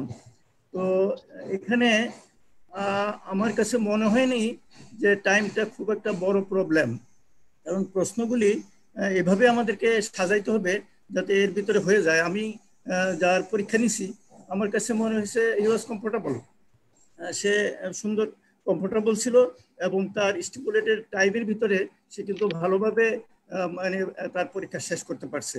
আমার মনে হয় যদি আমরা প্রশ্নগুলোকে এইভাবে সাজাই, যাতে মানে ওই থাকতে হবে যে এই টাইমের ভিতরে যেন তার প্রশ্নের অ্যান্সার হয়ে যায়। আরেকটা জিনিস হলো, পাকিস্তানে আমি যে টক্স এক্সামিনেশন হয়, ওইখানে আমি ওইখানে পরীক্ষা নিয়েছি, এফসিএস পার্ট 2। তো ওদের এই আইইউইর মতোই ওইখানে প্রথম প্রশ্নটা, মূল প্রশ্নটা কিন্তু লিখিত আকারে দেওয়া হয়, এরপরে বাকিগুলি শুধু এক্সামিনারের কাছে থাকে, ওগুলো এক্সামিনার তার সাথে কথা বলে, কিন্তু মূল প্রশ্ন যেটা, সেটা লিখিত আকারে এক্সামিনারের কাছেও থাকে এবং এক্সামিনির কাছেও থাকে। তাই হোক, এটা এক্সামিনেশনের ডিপার্টমেন্টের ব্যাপার, এক্সামিনেশন ডিপার্টমেন্ট এবং ফ্যাকাল্টি হয়তো আরো চিন্তা করে দেখবে যে এটা কি করা যেতে পারে। Thank you. জি, আমি একটু রেসপন্স করি প্লিজ, আধা মিনিট। না ঠিক আছে, প্রফেসর ব্রিগেডিয়ার সাহেব যে বলেন সবই ঠিক আছে। প্লিজ স্যার, আপনার মাইক্রোফোনটা মুখের কাছে নিয়ে কথা বলুন স্যার। হ্যাঁ ঠিক আছে। না, মাইক্রোফোনটা ওই যে ঝুলন্ত মাইক্রোফোনটা, ও আচ্ছা সরি, হ্যাঁ এটা মুখের কাছে নিয়ে বলুন। জি স্যার। কই এখানে মাইক্রোফোন আছে নাকি একটা? আসলে ঠিক আছে, মাইক্রোফোন আছে। এখন শোনা যাচ্ছে? জি স্যার। আচ্ছা, না যেটা বললেন সব ঠিক আছে, এখানে আমরা তো সজাগ আছি, ঠিকই আছে। আমি বলবো স্টুডেন্টের পক্ষ থেকে তোমরাও কিন্তু তোমাদের তৈরি থাকা লাগবে, 5 মিনিট তৈরি করে। আজকে একটা মক হয়ে গেল বা অডিশন হয়ে গেল, তাতে কিন্তু পরীক্ষা দিয়ে হলো না, কিন্তু তোমার কিন্তু ট্রেনিং 2 বছর ইয়ার জন্য, আর 3 বছর সেখানে, মোট 5 বছর। এই 5 বছরের জীবনে কোনোদিন ট্রায়াল না দাও, তাহলে 5 মিনিট কেমন শেষ করবা? তোমাদের তৈরি হইতে হবে। আমার মনে আছে আমরা যখন ছাত্র ছিলাম, প্রফেসর মুজিব মনে আছে, আমরা যখন এমডি করি তখন 4টা শর্ট কেস 20 মিনিটে কেমন দিতে হয়, আমরা নিজেরা কিন্তু রিহার্সাল দিছি। সুতরাং এই রিহার্সাল ট্রায়াল এটা কিন্তু ট্রেনিং একটা অংশ, কিন্তু তোমাদেরকে সেটা মনে রাখতে হবে। Thank you sir. ধন্যবাদ স্যার। একটা হলো যে কোশ্চেনটা আগের স্টেশনে দিয়ে দিলে, এটার ব্যাপারে অনেকে অনেক কথা বলতেছে। এই বিষয়ে তো এটা আমি বলি, আগের স্টেশন না, কথাটা এরকম কথাটা। আমরা অস্পিতে কি করি, সেম স্টেশনে অস্পিতে ওই স্টেশন দিয়ে দিই আমরা। এটা আগের স্টেশনে না, ওই স্টেশনেই মানে এক্সামিনার সামনে, এক্সামিনের সামনাসামনি বসে থাকে। তো দুইজনের কাছেই প্রিন্টেড মূল প্রশ্নটা দেওয়া হয়। এখন কিন্তু যেই সাব হেডিং এর প্রশ্নগুলি, ওগুলা শুধু এক্সামিনারের কাছে থাকবে, এক্সামিনের কাছে ওগুলি থাকবে না, কিন্তু মূল প্রশ্নটা প্রথম দুইজনের কাছেই থাকবে। এটা হলো টোকসে আমি দেখেছি পাকিস্তানে। ঠিক আছে, সেটা থাকতে পারে, আমরা তো অস্পিতে তাই করি, এটা থাকতে পারে, এটা সমস্যা নেই। আমরা একদম দিয়ে দেবেন, আপনারা পরে ঠিক করে নিন, সেটা থাকতে পারে। আমার একটু বলার ছিল। জি ম্যাডাম বলেন প্লিজ। আপনি যদি সিনারিওটা অনেক বড় দেন, তাহলে এরকম করতে পারেন যে আগের স্টেশনে দিয়ে আসতে পারেন, কারণ সিনারিও অনেক বড় দিলে আপনার সামনে এসে পড়তে পড়তে সময় চলে যাবে সেইটা। আর যদি মনে করেন আপনি সিনারিও ছোট দেন, কোশ্চেন 2টা 3টা, তাহলে আপনার সামনেই ছাত্রকে ওই কোশ্চেনটা লাগাই রাখা যায় টেবিলের মধ্যে, ছাত্র এসে দেখবে, তারপর উত্তর দিবে। এটা ছাড়া আর আগের স্টেশনে দেওয়ার কোনো সুযোগ নাই। আরেকটা হইতে পারে ম্যাডাম, আরেকটা হইতে পারে, যদি আমরা এরকম কোন সিনারিও মনে করি সিনারিওটা বেশ বড়, পড়তে বসতে সময় লাগবে, তাইলে আগে একটা রেজিস্ট্রেশন দিয়া, রেজিস্ট্রেশন দিয়া ওই যে পেসি যেভাবে করে আর কি, আগে রেজিস্ট্রেশন দিয়ে শুরু দেওয়া হবে, তারপর এটা হইতে পারে। এটা আমরা একদম দেবেন, আপনারা পরে ঠিক করে নিয়েন। এটা তো আগে করছি আমরা, কোনো সময় আমরা করা সম্ভব, এটা আমরা করা সম্ভব, এটা কোনো ব্যাপার না। অনেক বড় স্টেশন থাকলে আগে স্টেশন ছাত্র 5 মিনিট রেস্টে বসে পড়ে পরীক্ষা দেয়। ওই অবস্থা বলতে বিভিন্ন ফ্যাকাল্টি বিভিন্ন রকম প্রশ্ন হবে, সেটা সেভাবে করা দিতে পারে। স্যার আবার তো মুজিব স্যার, এখানে কিছু একটা কোশ্চেন আছে, সেটা হলো কোয়ালিফাইং মার্কস কত ডিসপ্লে। এটা নিয়ে আমি অবশ্য চ্যাট বক্সে বলে দিয়েছি যে আমাদের রিটেনে প্রথমবার যারা ফার্স্ট রিটেনে অ্যাপিয়ার করবে, সেই রিটেনে যদি 14 পায়, মিনিমাম 14, তাহলে কোয়ালিফাই করে তারা পরের স্টেপে যাবে। পরের স্টেপটা হলো আইওই এবং অসপি। এই আইওই অসপিতে যদি 13 নম্বর পায়, তাহলে সে কোয়ালিফাই করবে। আগের 14, এখনকার 13। কোয়ালিফাই করা মানে হলো নেক্সট স্টেপের জন্য কোয়ালিফাই করলো, অর্থাৎ ক্লিনিক্যাল এক্সামে সে চলে যাবে। ক্লিনিক্যাল এক্সাম থেকে তারপর টোটাল আমাদের কলেজের সিস্টেম অনুযায়ী হিসাব করে পাস এবং ফেল নির্ধারিত হবে। এ বিষয়ে আমি আর খুব বেশি, এখানে অনেক প্রশ্ন আছে রিটেন নিয়ে। আজকের কথাটা হচ্ছে আইওই স্টেশন নিয়ে। আমরা আইওই নিয়ে আর কোনো কোশ্চেন নিচ্ছি না। এখানে আমাদের অনেক সিনিয়র টিচাররা আছেন, আমি ওনাদের কাছ থেকে একটু শুনতে চাই। Professor Abdul Kader Khan sir, please. Sir খুব সংক্ষিপ্ত আকারে স্যার আপনি আপনার কমেন্ট করুন sir. Professor Kader Khan sir, আপনি শুনছেন আমাকে?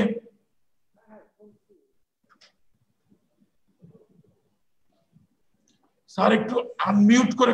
Yes sir. জি স্যার। হ্যালো, জি স্যার। জি জি জি। আসসালামু আলাইকুম, আমাকে সুযোগ দেওয়ার জন্য। আমি কথাগুলো বলবো যারা পরীক্ষার্থী তাদের উদ্দেশ্যে। তো তাদের উদ্দেশ্যে বলবো যে যে পরীক্ষার আমরা ইন্ট্রোডিউস করতে যাচ্ছি ফ্রম দিস জানুয়ারি, এটা নিয়ে অত বেশি চিন্তার ভাবার বা দুশ্চিন্তা করার কোনো কারণ নাই। আমার সাজেশন থাকবে যারা পরীক্ষা দেবেন, একই জিনিসে সবাইকেই পরীক্ষা দিতে হবে, সব পরীক্ষার্থীকে। কাজে ফার্স্ট থিং যেটা, সেটা যে স্টেশনে যাবেন, যদি কোনো প্রিপারেটরি স্টেশন আগে থাকে, যদি কোনো সিনারিও দেওয়া থাকে, সেটা খুব ভালোভাবে পড়ে নেন।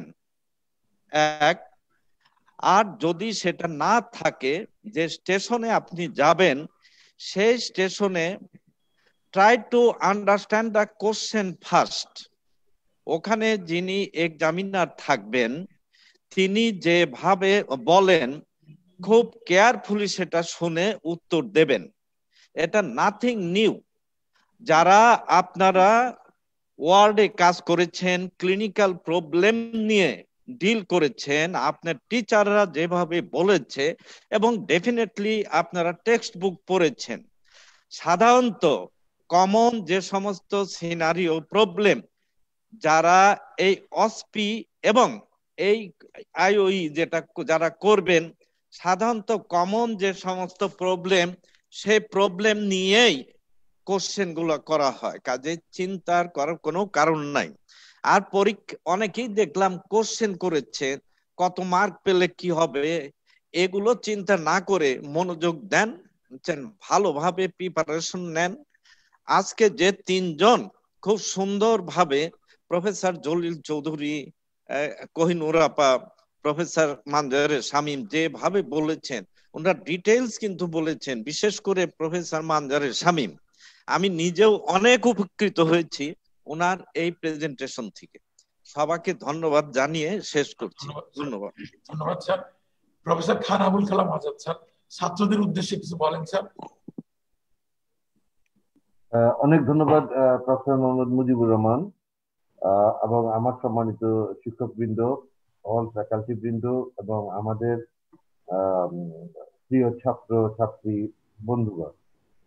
এবং এটা বলার অপেক্ষা রাখে না, এখানে আমার অনেক বড় ধন্যবাদ দিতে হবে এক্সামিনেশন ডিপার্টমেন্ট বিসিপিএস কে, যে এই সময়ে আমাদের ছাত্রদের জন্য এরকম একটা আমাদের শিক্ষকদের সহযোগিতায় যে কাজটুকু করেছেন, এই জন্য আমি আন্তরিক ধন্যবাদ জানাই আমাদের সম্মানিত কন্ট্রোলার সাহেবকে এবং পুরো এক্সামিনেশন ডিপার্টমেন্টকে। 2 নম্বর, যে সমস্ত শিক্ষকরা এই কাজগুলো করেছেন তাদেরকে আমি আমার কৃতজ্ঞতা জানাই এবং তাদের প্রতি অসীম শ্রদ্ধা রাখছি।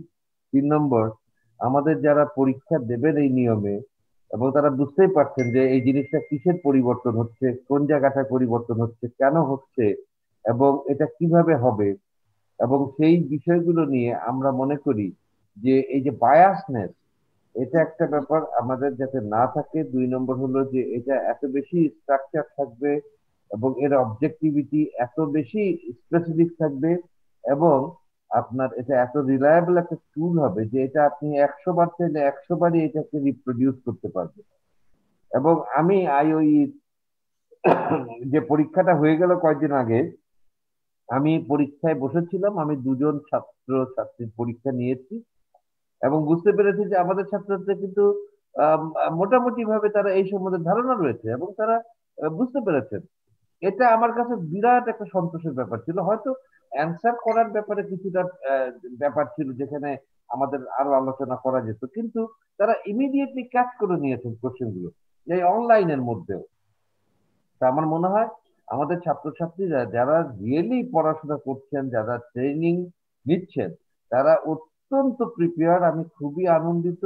আমি শুধু বলবো যে আমাদের টিচাররা যারা এই কোশ্চেন গুলো করবেন তাদেরকে ওই কোশ্চেন করার সময় এমন একটা জিনিস খেয়াল রাখতে হবে যাতে ছাত্ররা কোশ্চেনটা বোঝে এবং তারা যেন অ্যান্সারটা করতে পারে, এবং যারা ওই স্টেশন গুলোতে থাকবে স্টুডেন্টরা যেন প্রশ্ন করার অধিকার পায়, এটা দেখতে হবে। তা আমি মনে করি আমাদের স্টুডেন্টরা, আমি পরীক্ষা নিয়েই দেখেছি যে এটা তারা অত্যন্ত ভালোভাবে নিয়েছে। আমি আশা করি আমাদের পড়ালেখার যে উদ্দেশ্য, আমাদের শেখানোর যে উদ্দেশ্য, অ্যাসেসমেন্টের যে উদ্দেশ্য, আমরা আরো মহৎ থেকে মহত্তর চিকিৎসক তৈরি করতে চাই, সেটা আপনাদের সহযোগিতায় আমরা ইনশাল্লাহ সফল করতে পারবো।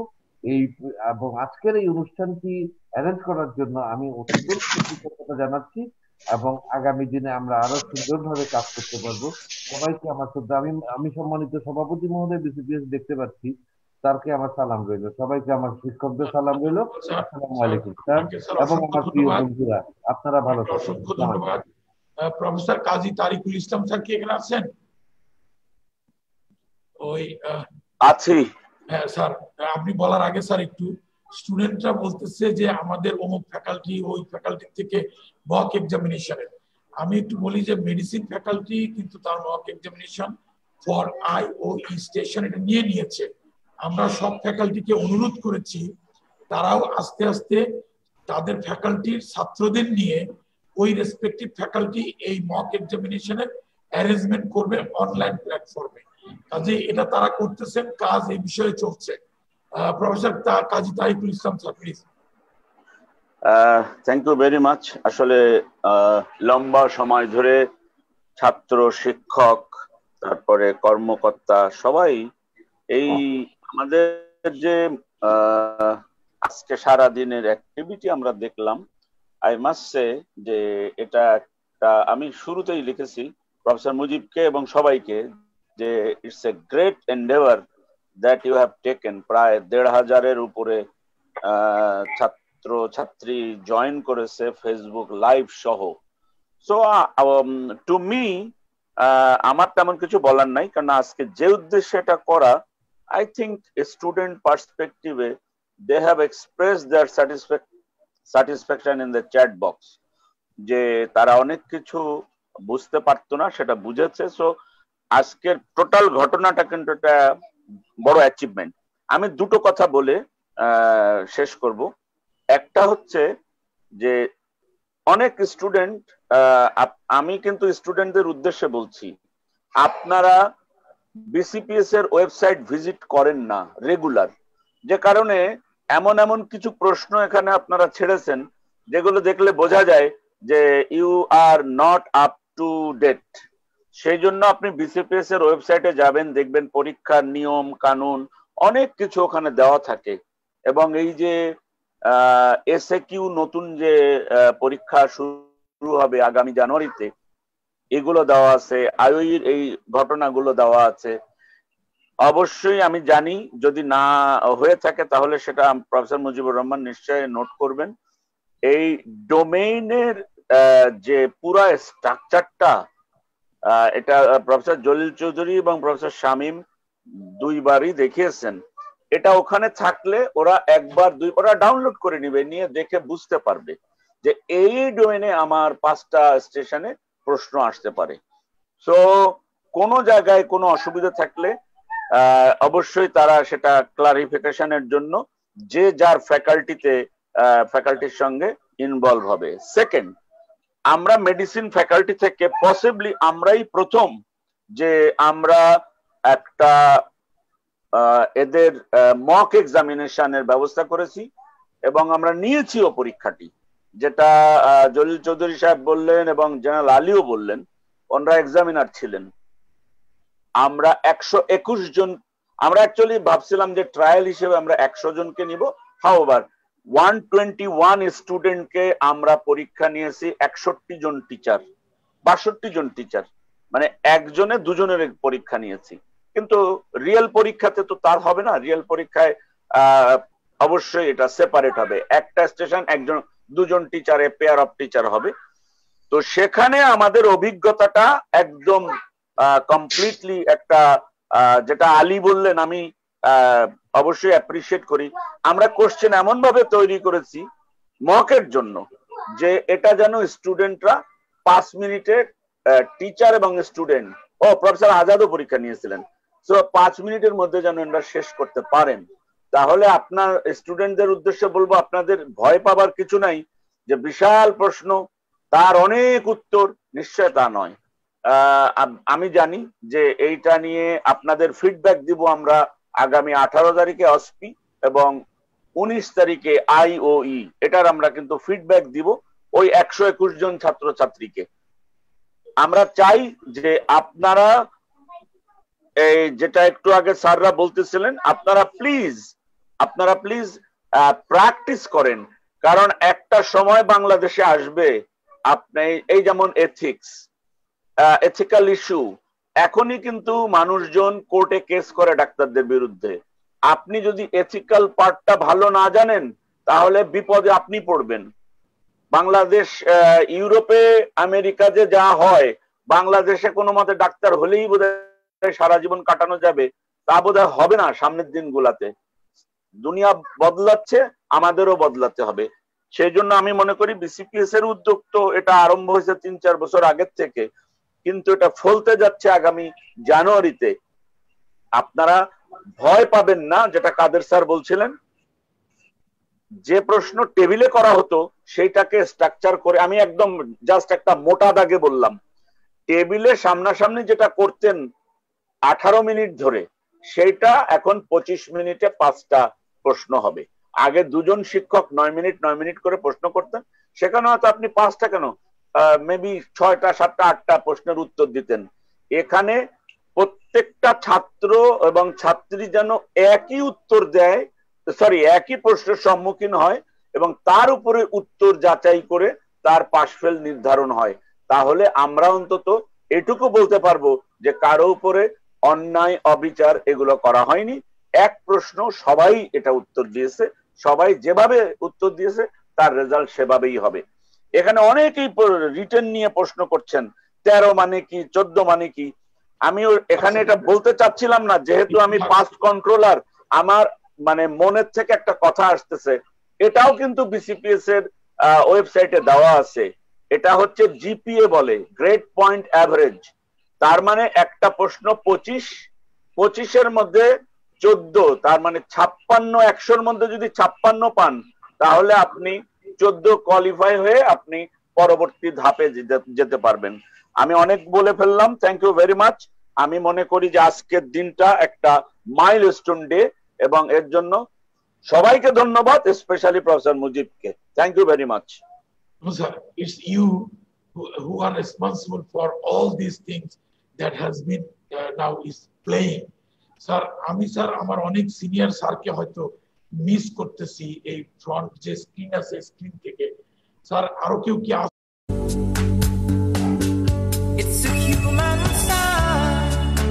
চেয়ারম্যান, মেম্বার সেক্রেটারি এবং জয়েন্ট সেক্রেটারি সবাইকে আমি 4 জন করে প্রত্যেক ফ্যাকাল্টি টিচারদেরকে আমি দাওয়াত করেছিলাম। আমি আর কাউকে দেখতে পাচ্ছি না স্যার, কেউ কি আসেন স্যার প্লিজ? তাহলে আমার মনে হয় যে আমরা তো আমাদের চেয়ারম্যান স্যারের কথাও শুনলাম, আমরা এখন প্রেসিডেন্ট, আমাদের যারা রিসোর্স পারসন তাদের মধ্যে থেকে যদি কেউ কিছু বলতে চান। শামীম স্যার হাত তুলেছেন। শামীম স্যার,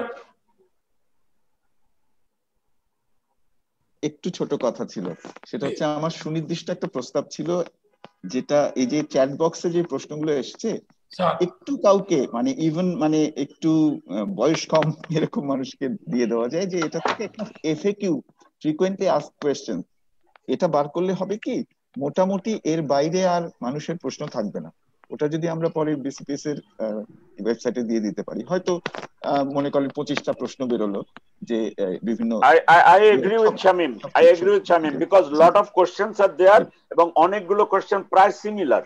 তো এই ফ্যাক্ট গুলা যদি নেওয়া যায় তাহলে এটা আপনারা এরকম জানতে চান, এটা আসলে উত্তরটা এরকম হবে। এটা কিন্তু ভালো একটা প্রস্তাব। আর তারেক ভাইকেও একটু যদি আপনাদের যে মকের যে ফিডব্যাকটা, এটা কি আসলে এটার কিছু বেসিক পয়েন্টস কি সবার জন্য উন্মুক্ত করে দেওয়া যায় ফিডব্যাকটা? অ্যাকচুয়ালি আমরা তো ওই 121 জনকে পাঠাবো, যেহেতু ওরা পরীক্ষা দিয়েছে। আমি ফ্যাকাল্টির চেয়ারম্যান বটে, কিন্তু যেহেতু আমি এটা একটা গ্রুপ অফ পিপলকে দায়িত্ব দিয়েছে প্রফেসর নাজমুল এবং তার টিম, আমি একটু কথা বলে নি। যদি ইন্টারেস্টেড মেডিসিনের অন্যরা শুনতে চাই শুধু যে অ্যাকচুয়ালি আমরা কিন্তু একটা প্রেজেন্টেশনও দিব, যেমন I will talk on ethics. তো আমরা একটা প্রেজেন্টেশন দিব 10 মিনিটের, আর 5 মিনিটে ওদের রেজাল্টটা নিয়ে কথা বলবো।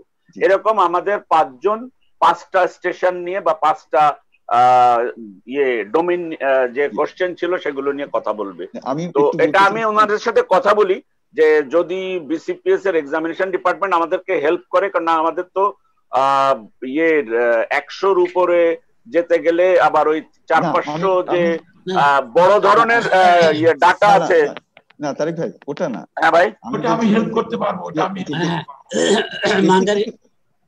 জি স্যার। হ্যাঁ শামীম সাহেব যেটা বলছেন, এটা তারেক প্রফেসর তারেক আমি বলি, উনি বলতে চাচ্ছেন যদি আপনারা ওয়েবসাইটে আমাদের বিসিপিএস দিয়ে দিতে পারি, 121 জন ছাড়া যারা পার্টিসিপেট করে নাই তারাও ওই ডিসিশন গুলো দেখে আসে যে কি ভুল করছে, কি ভুল করলে ভালো হয়, কোনটা হলে খারাপ হয়, না অ্যাটেন্ড করে তারা বেনিফিট পাবে। এটাই মিন করছে। আশা করি এটা করলে সব ছাত্রদের ভালো হবে।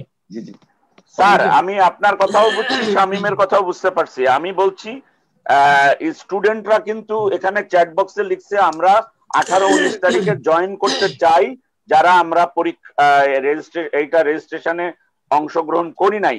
এইটা আমরা সিদ্ধান্তটা নিয়ে হয়তো উন্মুক্ত করব কিনা এটা জানাচ্ছি। আর যেটা প্রস্তাব এখন আপনারা বললেন, এটা অবশ্যই আমরা কি হয়েছে এবং বৃত্তান্ত আমরা অ্যাকচুয়ালি দিব হচ্ছে না, এটা দিব আমরা আমাদের অবজারভেশনটা দিব এক্সামিনেশন ডিপার্টমেন্টকে। Examination department will upload this, or তারা ওনারা চিন্তা করবেন। এটা তো প্রফেসর মুজিব জানেন যে আমরা বলছি যে আমরা আফটার এক্সামিনেশন এন্ড ফিডব্যাক আমরা একটা সামারি পেপার বা পজিশন পেপার এটা আমরা সাবমিট করব এক্সামিনেশন ডিপার্টমেন্টকে। Thank you very much. আমি হাত তুলেছেন দেখছি professor Jalil Chowdhury sir. Sir professor Jalil সংক্ষেপে বলবো আমি, যা বলা হয়েছে জিনিস আমি প্রফেসর তারিকের লাস্ট কথাটা শুধু রিপিট করব যে যেন এই মাইক্রোফোনটা কাছে নিয়ে কথা বলুন স্যার। হ্যাঁ সরি, যে অবজারভেশন গুলো আছে আমিও দিয়েছি, সেগুলো সামারাইজ করে জন্য একজনকে দিয়ে দেওয়া হয়, তারা পরে কাজে লাগবে। 2 নম্বর, এখানে আমি চ্যাট বক্সে দেখছি বিভিন্ন ফ্যাকাল্টির লোকজন বলতেছে তাদের জন্য মক ওরিয়েন্টেশন করার জন্য, মক পরীক্ষা নেওয়ার জন্য, ওরিয়েন্টেশন করার জন্য। যেহেতু টাইম বাউন্ড আছে, সময় আমাদের হাতে কম, সবাই নাও পারতে পারে, রিসোর্স অভাব আছে। আমি একজন বিমানকে বলবো, এটা আমি মেসেজ দিয়েছি প্রফেসর মুজিবকে, যে যারা মডারেটর না বা পরীক্ষক না তাদের দিয়া, এটা আপনার সঙ্গে আমার আলোচনা হয়েছে স্যার, ওপেন ফোরামে আমরা এটা কথা বলছি না স্যার। ঠিক আছে, থ্যাংক ইউ। আমার আর কোনো বড় ওকে স্যার, ধন্যবাদ স্যার। কোহিনুর আপা আপনি কিছু বলবেন স্যার? ম্যাডাম বলা হয়েছে মক নিবে, আমাদের ফ্যাকাল্টি থেকে আমরা মক নিব, আপনারা জানাবো সমস্যা। ঘোষণা দেন ম্যাডাম। টাইমটা আমি এখন বলতে পারছি না, কারণ 20 তারিখে আমাদের ওই সব টিচার এবং স্টুডেন্টদের নিয়ে তো মকের ডিসেমিনেশন আছে, ওইটা শেষ করে তারপর একটা মক নিব। ধন্যবাদ। আমরা আসলে একদম শেষ পর্যায়ে চলে এসেছি। আমি একটা জিনিস রিটার করতে চাই, মানে আমি যে আমার প্রেজেন্টেশনে যেটা বলেছিলাম যে এথিক্স আর পাবলিক হেলথ, এটার ব্যাপারে একটু এটা নিয়ে স্যার আমি কাজ করছি। আমি আপনার সঙ্গে এবং বিভিন্ন ফ্যাকাল্টির সঙ্গে কথা বলবো যে কোন ম্যাটারসটা, কোন ম্যাটেরিয়ালসটা, the public health issues and the ethical issues আমরা ছাত্রদের জন্য বলতে পারি যে এইটুকু পড়লে হয়। এটা নিয়ে স্যার আমি কাজ করছি। আমি আপনার সঙ্গেও কথা একবার বলেছি অলরেডি, আমি আবার বলবো। ধন্যবাদ স্যার। আমার মনে হয় যে আমি সবার কথা শুনেছি। এখন lastly professor Kazi Din Mohammad sir তার কনক্লুডিং বক্তব্য রাখবেন sir. Professor Kazi Din Mohammad, president college of physicians and surgeons. আসসালামু আলাইকুম, সবাইকে অনেক ধন্যবাদ। বেশি ধন্যবাদ প্রফেসর মুজিব, এক্সামিনেশন ডিপার্টমেন্টের চেয়ারম্যান, বিশেষ করে প্রফেসর মুজিব যে অক্লান্ত পরিশ্রম করে আজকে এই প্রোগ্রামটা করেছেন। আমি অনেকক্ষণ, আমি সারাক্ষণ 11টা থেকে এই পর্যন্ত পুরোটাই ছিলাম।